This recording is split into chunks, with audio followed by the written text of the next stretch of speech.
Mami TVbu mieng tabiriba pumnamapu chongtham nolinina ikok nonjari miyamda wari macha amatang khudol tamjage aigi wari macha gi maming handakti Christmas se khara chauna tausi kamsondo hanadi yahuba kase pung 8-9 daga haugat pajane adubu handak marak se yahu nganna hauraduna din mana panbi ma puduna hotel dagi okchak lobani haiduna chatli khongban dagi pangkhok mayam thiduna dana thongi amuk toiba thabak chinbana ngai hak kangde okon wai sitliba handak ok macha khara pokpado irujari asa amadani mana nungairi do thoidokna ok singdo nungsibagi wa nate hisab amani kamson hek lakpada ok macha sing adusu mamai macha do phet haiduna chut nam gug khongduna changsili kamson su brush ama paiduna ok macha ani do sat nanthabi ok macha do taruk pokpane mari amadi macha oiringaida nong malampak ta thadokpada anjillaktre mangbu mangkhrabra natraga kamson na yon khraba jatla khangdre ok mapiduna uhodabaduda adum tumin leire lemhuriba pikliba macha ani do kadaida soikigadage senajari magi nupina kamsonda Christmas mayada ok macha se chauraga yonbada lupa kayadi sitkani madu yonbagi paisa singaduna leigadaba pot sagadaba sana wangadaba phau mathang tanari kamsongi nupigi apambase amuk toiba magi nupagi su furit khongrao cycle asigi mahuta luna second hand ama phauba leining libani magi nupigi wakal mayam sigi mathakta kamsongi su asa mayam ama ok macha dunadi nongan bangai bangamde kamsongi miyok michan pija pithak mayam duda kamson su ok macha sing ado karam kanda chawrakadagi haiduna numit tha masing thiba lepte animak amana amabu unaningi ongnaw aduna mamada sut namladuna mamai macha do phet hairaduna uk khongduna karino ama haibagum tawri ima aikhoigi mapu asina aikhoibu luna tawbiba sigumna makoina loiriba sanlaba ani sida tawbide gari su arumba chinghanbiba arumba pot kaya su puhalliba lau su khoina haliba aduga waraduna chatpa ngamdrabada su mabu sajaina phubi chaba su charu akangba khara langsillaga tui aduga aikhoigi damakti kaka kamsonna arapa dagi chak injang ahau laurui aduga moregi vitamin tablet kasu aikhoigi chanabada haptuna aikhoibu noinaba hotnai masidabu kaka kamson sibu akhoibu nungside haiba yagadrani ima machagi wadu tabada mamana macha ani duda nungsina yengladon hairei imagi bungo ima ichagi punchi se aikhoigi mapu asigi thaujalgi makha poli mapu sina ngasi aikhoibu nungsiribase asigi maramdo aikhoina ningsingludana kaidawni pumnamakto ningsingluraga hingningloi nongma thoklagadabada sa adugi damak sem saduna imai jadi leiba tabani mamagi wado macha ani ni yaningde oknaw ani do chawre mapung phare yengba yamna nungaire amamamda keji chani mu oini lumba kamsondo wakal nungaibe hengalai kamsongi nupina suma puroibada oksinga do Christmas nangnaba yonaba kanna taksili nomagi numita kamson khoigi thonganda jeep ama tharami jeep dudagi pakhang macha tarukha kumtharaktuna kamson bu hanglami imungdagi kamson na haraun senthoraktuna aidi ngarang lakada boi ninglure haiduna okon tamna changching minarai pakhang macha taruk du ubada ok mapido mihul chongba hore hai kaino ngasidi khangawdana mit oisi chongina hanagi matawdu tawdorena O Jesus आइगे लाइबक से कायहाम कुइना पुनमक से येंगदुना हिंखिगदगेने हाइदुना कन्ना कन्ना ऊ खोंगबा होरे इमा नंगी अंगावु मतौदो होरकलबरा मीगी ममांग सिदा ओंथोंग इकाइख्रे कका कामसोना ममानब सिदा अखोगी इसा फबा से येंगहन्निंगदुना ममानब सिंगसि पुरकलिबनी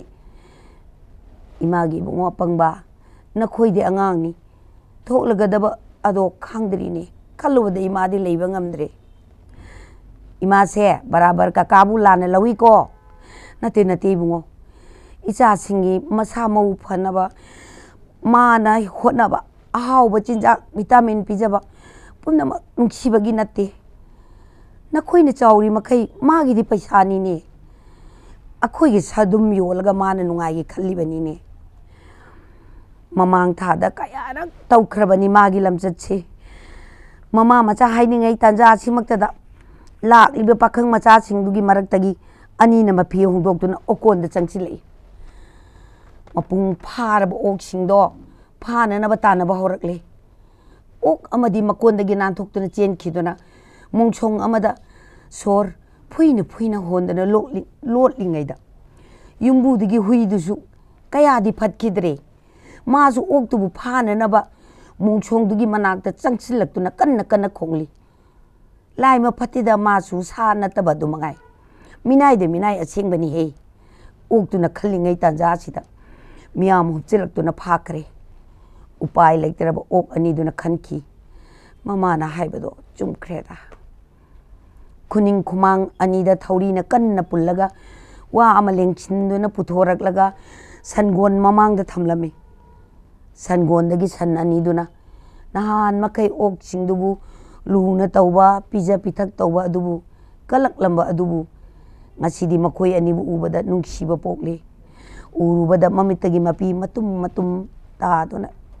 ꯂꯦꯞꯇꯨꯅ ꯋꯥ ꯑꯃꯇ ꯉꯥꯡꯗꯅ ꯌꯦꯡꯗꯨꯅ ꯂꯩꯍꯧꯔꯦ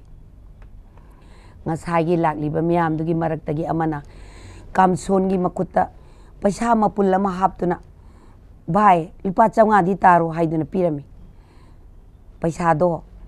ꯀꯥꯝꯁꯣꯟꯅ ꯃꯥꯒꯤ ꯅꯨꯄꯤꯗ पैसा मपुंदो टोप लाउना थादबदा मागी नुपीना हराउना हाइखी दादा हंदक्ति क्रिसमस से खरा चाउना तौसिको साइड लोइसिनजरे ngasi mayamgi mafamda mami tv gi khorirol gi thorama sida aigi su wari masa ama khaktang tentakpa ama khaktang pathokchage wari masa sigi maming nokning daba matau Kunja babu angangi lairik pafam kada thongnau launa hangdolaga chauki amada phamlaga pauche ama pari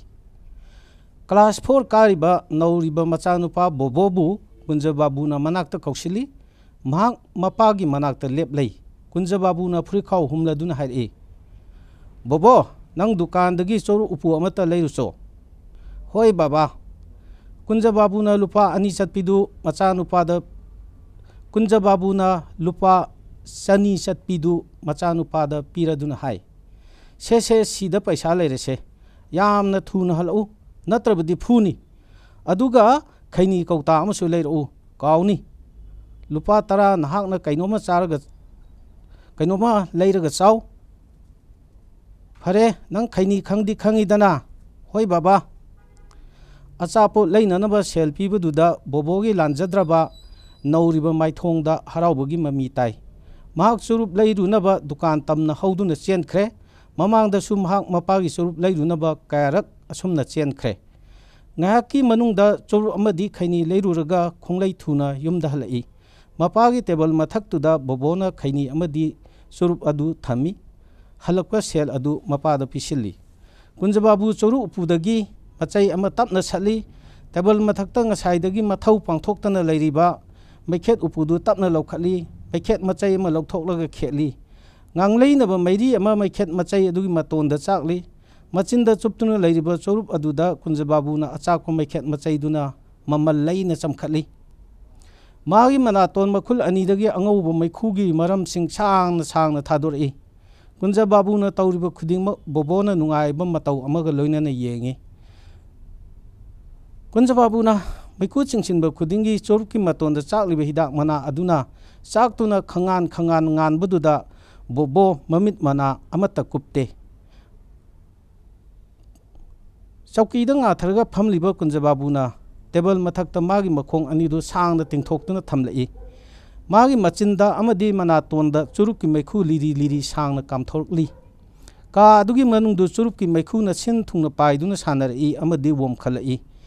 ngahaki manungda churki mata ama oina nungsirba manam aduna ka adu pikthali magi mataudu boboda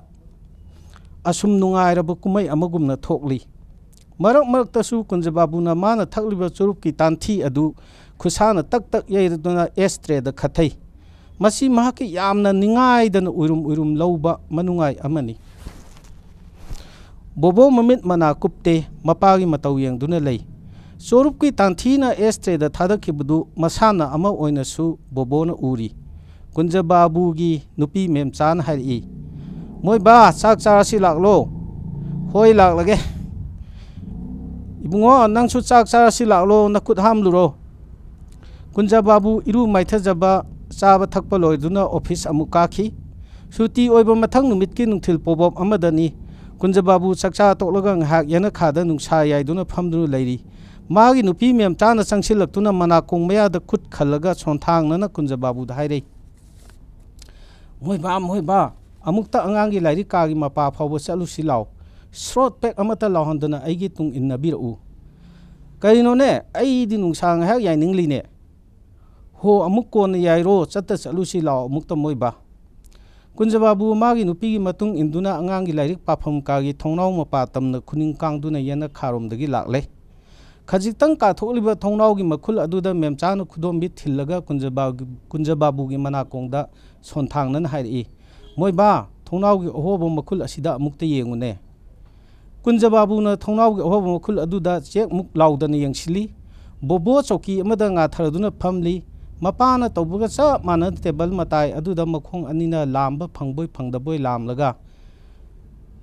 महाक चुरुप मचाई अमा चिंगली बोबोना मैखु वा कामदुना सानरिबुदु कुंजबाबुना उरई अमुकसु बोबोना चुरकी तांथी अदु एस्ट्रेदा कुकापिना तक तक तौदुना खथरगा थादरी कुंजबाबु मिकुप अमगी मनुंगसिदा ममाय अदु इचप मुंगांगसिली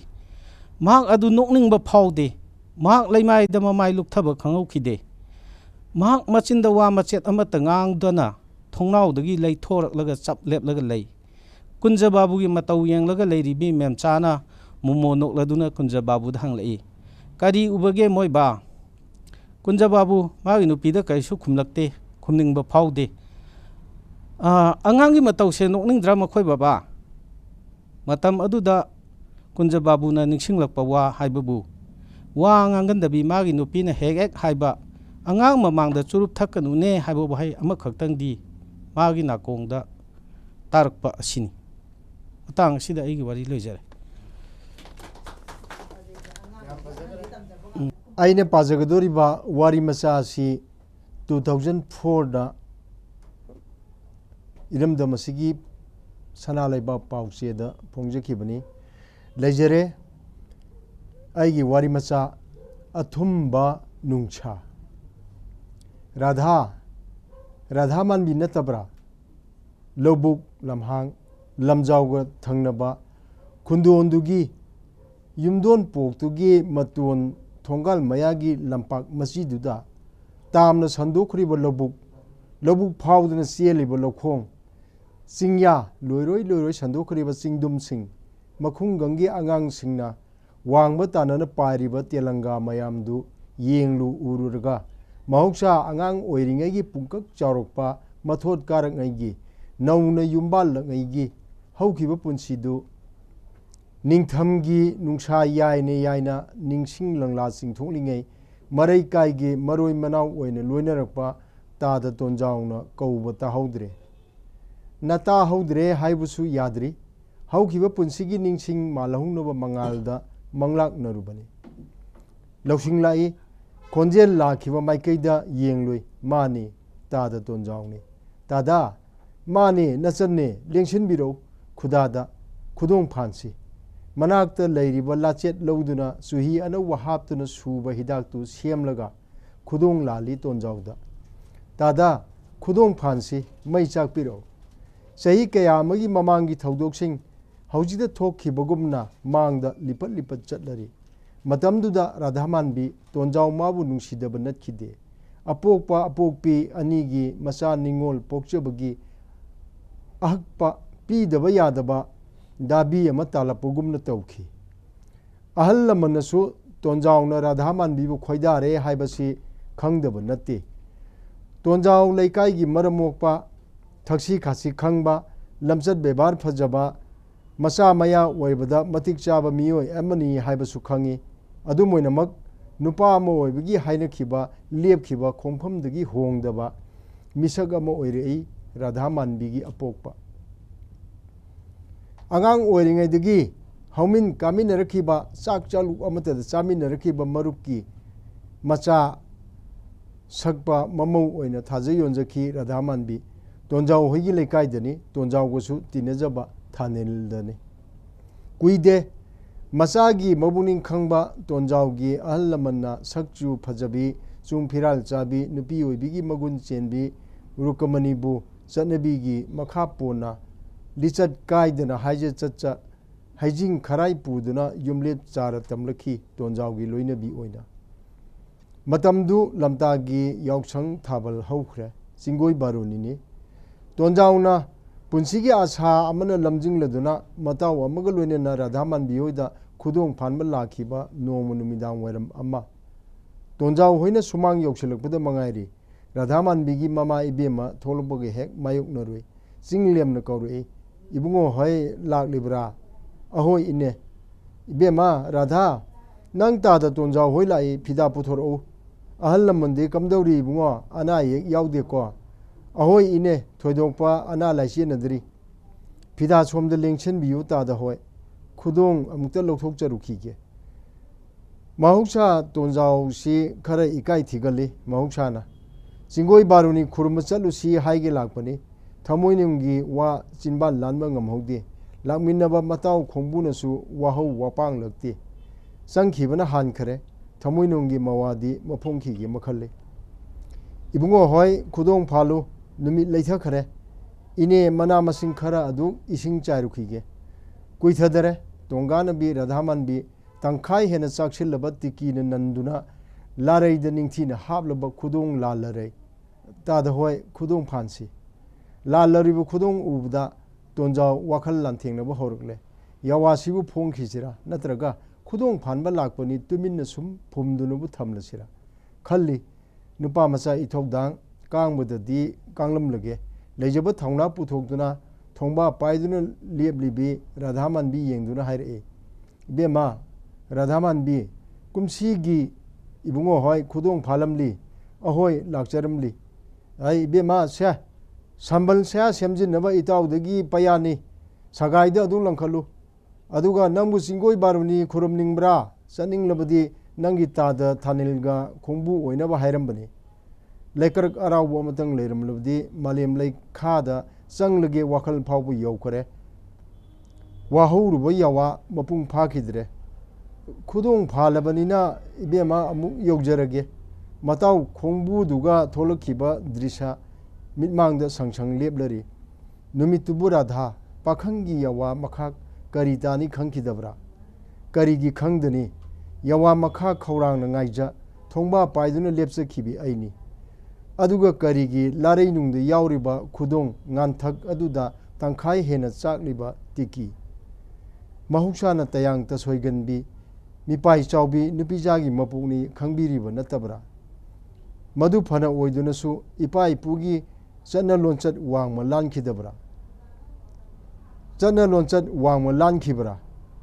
थवाई खराई थोंगाल वांग पलानदबी पलेम पंथौगी चेंगलौतने हेना mummy सेंखिबी आइगी इफमददी थेंनखिद्रिबा थवोंगने इताव खोंबुरोय ममांगदा नुमितो इकाई माइथोंग लुलुकना खांफंग खंदा खांखिदो नुपा ओइना पोलगा अदु इकाई थिगनबा नुपी जासु नतना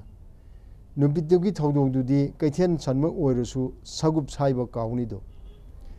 मदुई थौदोगतु निंगसिंगना हनु मालै चल्लफाव निंगदोन पोमना खांगलिबो अबो मानबी इमान मैफू थागलौरबनी लाओ ngarang gi changai wari do makha tararo ai santhi asaba purulodobni maifu da thana ba nangi sidi radhaman bi ningtham thagi nungsa yaipambu phana mata chari ne numinne leitharaduna mayum changla phau nungsa phangli ne se tada masina pangal oijaribani khudong su maphan minasi marak marak ta lakpiyo hoi hoi ai su sanbi ama karakte haiduna thiba lakpani ada isu tumpong na hoirakpu ure maraina lakjarani ai yourage yobiro tada marak marak ta lakpiyo challe yobiro tada loijare ꯑꯩꯒꯤ ꯋꯥꯔꯤ ꯃꯆꯥꯒꯤ ꯃꯃꯤꯡ ꯃꯊꯪꯗꯤ ꯁꯣꯏꯗꯅ ꯆꯠꯀꯅꯤ ꯑꯕꯨꯡ ꯃꯥꯂꯦꯝ ꯂꯥꯛꯑꯣ ꯀꯦꯀꯨ ꯂꯣꯠꯄꯤ ꯁꯥꯟꯅꯔꯨꯁꯦ ꯊꯣꯏꯕꯅ ꯃꯊꯪ ꯃꯊꯪ ꯃꯃꯥꯟꯅꯕꯁꯤꯡꯗꯣ ꯁꯥꯟꯅꯁꯤ ꯍꯥꯏꯗꯨꯅ ꯍꯧꯔꯨꯏ ꯑꯉꯥꯡꯁꯤꯡꯗꯣ ꯃꯅꯥꯛ ꯅꯛꯄꯗ ꯂꯩꯔꯤꯕ ꯁꯥꯟꯅꯕꯨꯡ ꯃꯆꯥꯗꯨꯗ ꯆꯦꯟꯁꯤꯟꯅꯔꯛꯏ ꯈꯔꯁꯨ ꯏꯪꯁꯤꯜꯂꯛꯂꯦ ꯂꯧꯈꯥꯎ ꯃꯇꯝꯁꯨ ꯑꯣꯏꯕꯅ ꯃꯍꯩ ꯃꯍꯩ ꯂꯧꯕꯨꯛꯇ ꯃꯊꯧ ꯆꯤꯟꯅꯔꯤ ꯈꯨꯟꯒꯤ ꯂꯩꯁꯥꯕꯤꯁꯤꯡꯅ ꯃꯅꯥꯛ ꯅꯛꯄ ꯄꯨꯈ꯭ꯔꯤꯗꯒꯤ ꯏꯁꯤꯡ ꯍꯣꯟꯖꯤꯟꯅꯔꯤ ꯈꯔꯅ ꯌꯨꯝꯒꯤ ꯊꯕꯛꯇ ꯌꯥꯎꯁꯤꯟꯅꯔꯤ ꯁꯥ ꯁꯟꯁꯤꯡꯅ ꯂꯝꯍꯥꯡꯗ ꯆꯦꯟ ꯆꯣꯡꯗꯨꯅ ꯁꯥꯟꯅꯔꯤ ꯇꯥꯔꯝꯗꯥꯏ ꯅꯨꯃꯤꯠꯀꯤ ꯃꯁꯦꯛꯅ ꯌꯩꯕꯗ ꯌꯦꯡꯕꯒꯤ ꯄꯦꯟꯕ ꯅꯥꯏꯗꯅ ꯐꯖꯔꯤ ꯃꯍꯧꯁꯥ ꯂꯥꯏꯔꯦꯝꯕꯤꯒꯤ ꯃꯥꯒꯤ ꯈꯨꯠꯁꯦꯝꯁꯦ ꯊꯣꯏꯕ ꯑꯕꯨꯡ ꯃꯃꯥꯟꯅꯕꯁꯤꯡꯒ ꯆꯦꯟ ꯆꯣꯡꯗꯨꯅ ꯁꯥꯟꯅꯔꯤ ꯍꯣꯔꯦꯟ ꯁꯥꯟꯅꯕ ꯂꯣꯏꯔꯒ ꯑꯩꯈꯣꯏꯒꯤ ꯃꯥꯡꯒꯣꯟꯗ ꯂꯥꯏꯔꯤꯛ ꯄꯥꯃꯤꯟꯅꯁꯤꯀꯣ ꯑꯕꯨꯡꯅ ꯊꯣꯏꯕꯗ ꯍꯥꯏꯔꯤ ꯍꯣꯏ ꯑꯩꯈꯣꯏ ꯄꯨꯄꯨꯗ ꯃꯩ ꯇꯤꯛꯅ ꯇꯤꯛꯅ ꯅꯨꯡꯉꯥꯏꯕ ꯋꯥꯔꯤ ꯑꯃꯁꯨ ꯂꯤꯍꯟꯁꯤꯀꯣ ꯉꯔꯥꯡꯒꯤ ꯑꯗꯨꯃꯥꯏꯅ ꯊꯣꯏꯕꯅ ꯃꯈꯥ ꯇꯥꯔꯛꯏ ꯂꯝꯍꯥꯡꯗꯨꯗ ꯀꯣꯏꯆꯦꯟ ꯆꯦꯜꯂꯤ ꯑꯉꯥꯡꯁꯤꯡꯗꯣ ꯋꯥꯔꯤ ꯁꯥꯟꯅ ꯁꯥꯟꯅꯅ ꯈꯨꯟꯒꯤ ꯑꯍꯟꯁꯤꯡꯅ ꯂꯝꯍꯥꯡꯗꯨꯒꯤ ꯃꯆꯤ ꯃꯇꯥꯏꯗ ꯍꯧꯔꯤꯕ ꯎ ꯄꯥꯝꯕꯤꯒꯤ ꯃꯈꯣꯡꯗ ꯐꯝꯗꯨꯅ ꯍꯧꯈ꯭ꯔꯕ ꯄꯨꯟꯁꯤꯒꯤ ꯋꯥꯔꯤ ꯀꯌꯥ ꯁꯥꯟꯅꯗꯨꯅ ꯅꯣꯛꯂꯤ ꯑꯉꯥꯡꯁꯤꯡꯒꯤ ꯃꯇꯧꯗꯨ ꯌꯦꯡꯗꯨꯅ ꯑꯩꯈꯣꯏꯒꯤ ꯃꯥꯃ ꯍꯌꯦꯡ ꯂꯥꯛꯀꯅꯤ ꯑꯩꯈꯣꯏꯒꯤ ꯆꯥꯛ ꯀꯧꯕꯒꯤ ꯕꯥꯇꯣꯟ ꯇꯧꯕ ꯊꯣꯏꯕꯅ ꯍꯥꯏꯔꯛꯏ ꯈꯪꯍꯧꯗꯅ ꯑꯩꯒꯤꯁꯨ ꯐꯤꯔꯣꯜ ꯁꯥꯟꯅꯄꯣꯠ ꯃꯌꯥꯝ ꯑꯃ ꯂꯩꯕꯤꯔꯦ ꯍꯥꯏ ꯊꯣꯏꯕꯅ ꯃꯈꯥ ꯇꯥꯔꯛꯏ ꯑꯩꯈꯣꯏꯒꯤꯁꯨ ꯂꯥꯛꯀꯅꯤꯅ ꯑꯕꯨꯡꯅ ꯊꯣꯏꯕꯗ ꯑꯣꯟꯁꯤꯟꯗꯨꯅ ꯃꯃꯤꯠꯑꯣ ꯃꯅꯥꯋꯣ ꯇꯧꯗꯨꯅ ꯂꯥꯎꯁꯤꯜꯂꯤ ꯅꯨꯃꯤꯗꯥꯡ ꯋꯥꯏꯔꯝ ꯑꯣꯏꯁꯤꯜꯂꯛꯄꯅ ꯑꯍꯟꯁꯤꯡꯅ ꯃꯆꯥ ꯃꯁꯨꯁꯤꯡꯕꯨ ꯀꯧꯁꯤꯟꯕ ꯍꯧꯔꯛꯂꯦ ꯑꯩꯈꯣꯏꯒꯤꯁꯨ ꯂꯥꯛꯀꯅꯤ ꯑꯩꯈꯣꯏꯒꯤꯁꯨ ꯂꯥꯛꯀꯅꯤ ꯋꯥꯍꯩꯗꯨ ꯍꯟꯖꯤꯟ ꯍꯟꯖꯤꯟ ꯍꯟꯖꯤꯟ ꯍꯟꯖꯤꯟ ꯇꯥꯔꯛꯈꯤ ꯋꯥꯍꯩꯗꯨ ꯀꯟꯅ ꯂꯥꯎꯕꯒꯤ ꯈꯣꯟꯖꯦꯜꯗꯨ ꯇꯥꯕꯗ ꯃꯅꯥꯛꯇ ꯇꯨꯝꯂꯤꯕ ꯃꯃꯥꯗꯨ ꯐꯨꯛ ꯍꯧꯒꯠꯇꯨꯅ ꯃꯆꯥꯕꯨ ꯍꯧꯗꯣꯛꯏ ꯀꯔꯤ ꯇꯧꯔꯕꯒꯤꯅꯦ ꯅꯪꯕꯣ ꯑꯗꯨ ꯀꯟꯅ ꯂꯥꯎꯔꯤꯕꯗꯨꯕꯣ ꯃꯃꯥꯏꯗꯨ ꯃꯅꯥꯛꯇ ꯂꯩꯕ ꯐꯤ ꯃꯆꯥ ꯑꯃꯅ ꯇꯩꯊꯣꯛꯄꯤ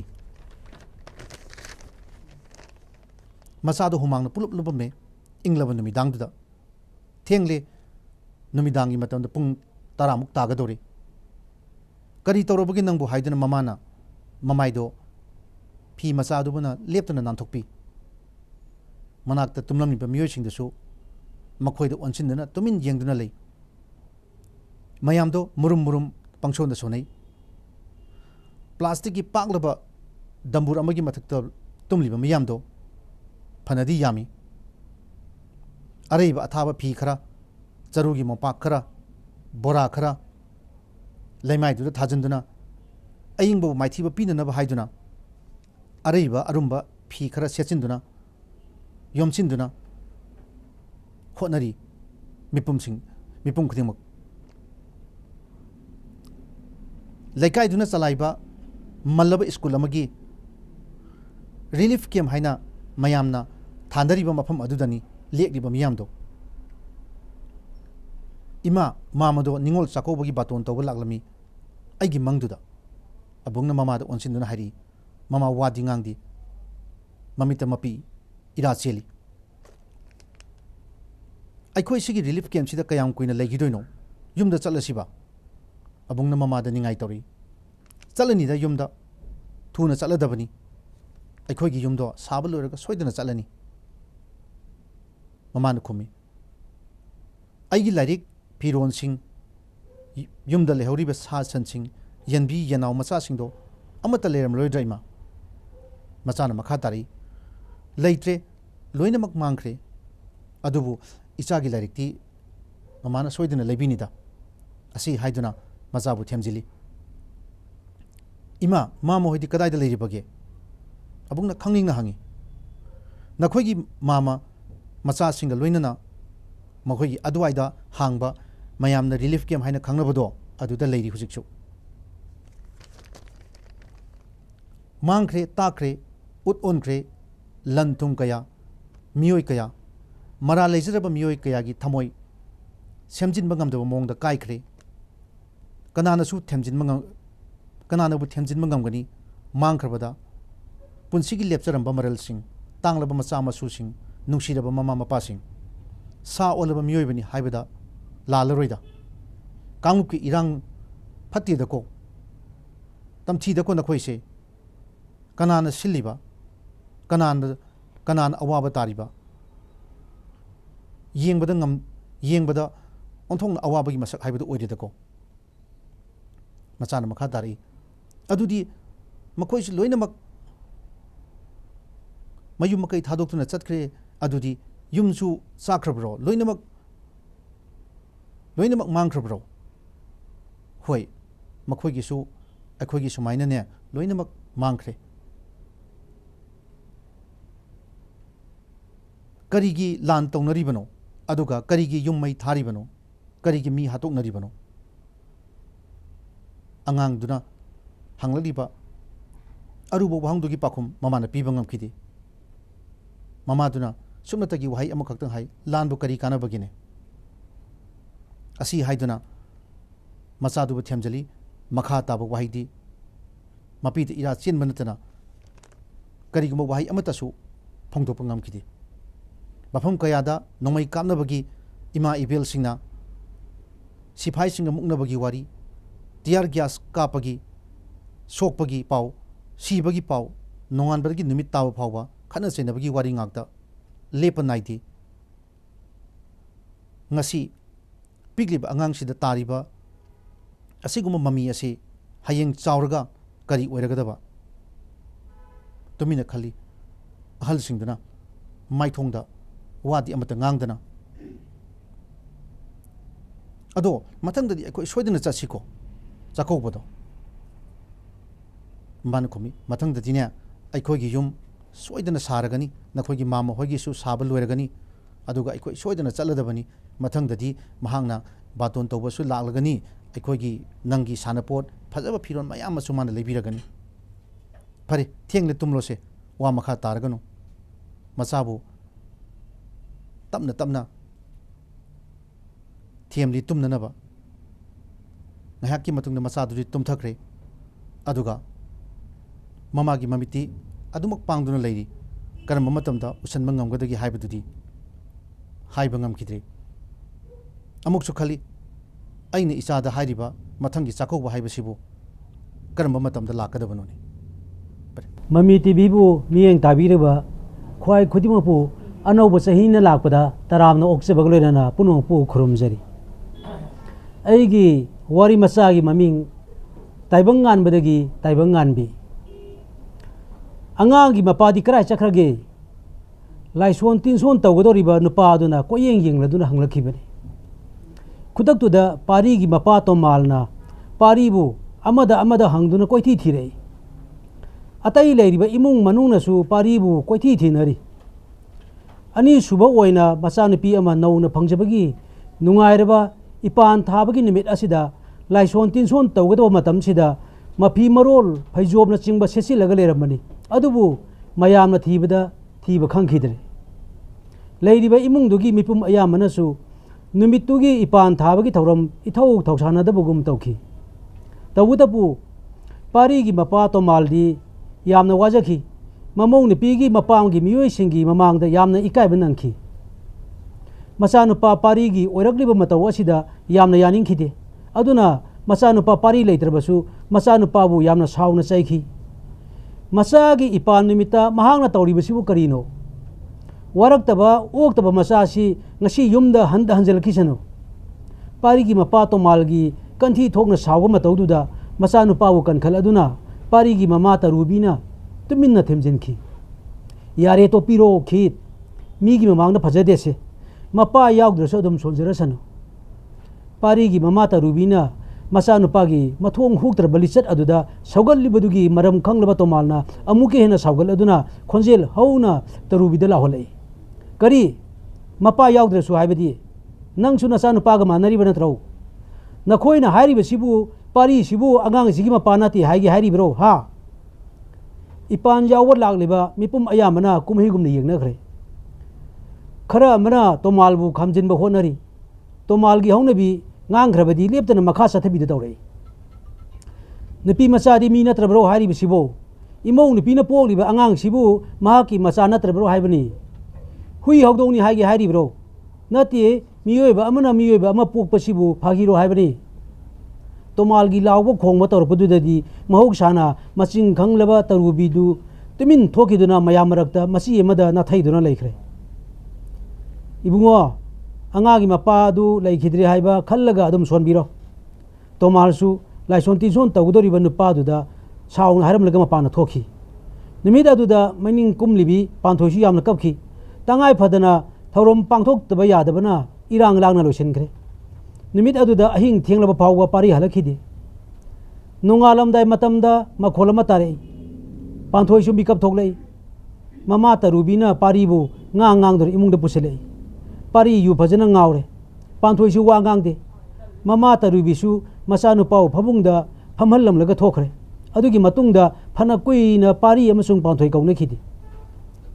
अंगांग नुपा यामना पामजबा इमुंग अदुदा मचा नुपी थंगना थंगना अनिरक पोलकपा असिदा मनेमबोक अमसु मपुरेबना यामना साउखी पांथोइबु मी नतबगुमना हेक हेक कोची थांगलदुना चैबगुमना तौखी अदुबु मसीबु कनागी मरालनो लाइबक असिदा नुपी ओइना पोहन बिरिबा नोंदम माना सिनबा गाक्ता नत्रा असुमना पांथोइना मसा मथंता हे हे खंगजखी पांथोइना युम अदुदा हेक मयुम पालकपा मतमदगी मनेमबोक तरुबीना मसु नुपा अमा पामजबगी वाफम हाइदुना त लाखिबनी अदुबु अहान मा पोलकपा अंगांग दु नुपी ओइरखी अनि सुबा अंगांग ददी नुपा ओइना पोलकनी हाइदुना अचौबा मंगलाना मा सागसखी मथंगी पोलकपा अंगांग सिदी नुपा ओइरकनबगीदमक लाइफम कया खुरुम चतखी अनि सुबी अंगांग असिना ममागी खोजी खादा हेक मितम लकपगा पारीगा पांथोइगा लायेंग संगना चतुना नुपीनी नुपानी खंगनबा कयार होनखी करिगुम्बा पोलका दौरिबा अंगांग असिना नुपी ओइरबदी मांगन खरसी हाइबसी पारीना तोइन हाइखी भारत की चना पथामना यादबा चैराक फंगनिंगाय ओइबा असिगुम्बा अरानबा थोंग असिदा डॉक्टर नदी ताकतना यामना कन्न होनखीबनी अदुबु मखोइना तक्सिन मनबदगी अल्ट्रासाउंड लौदुना येंगलगा पोलकदौरिबा अंगांग असि नुपा ओइगनी हाइना डॉक्टरना हाइरखिबनी मदुदनी इमुंग असिगी अचौबा मंगलान अमा सागतपा हौजखिबसे मनेमबोक तरुबीना हानदगी हौना लूना तौबिबा हेलखी नावपुरिबा अंगांगदुना था अहुमुक सुरपका मतमदगी चाकथोंग फौसु तहोलखिदरे करीदा हाइरोनी लूना तौबिबगी जाता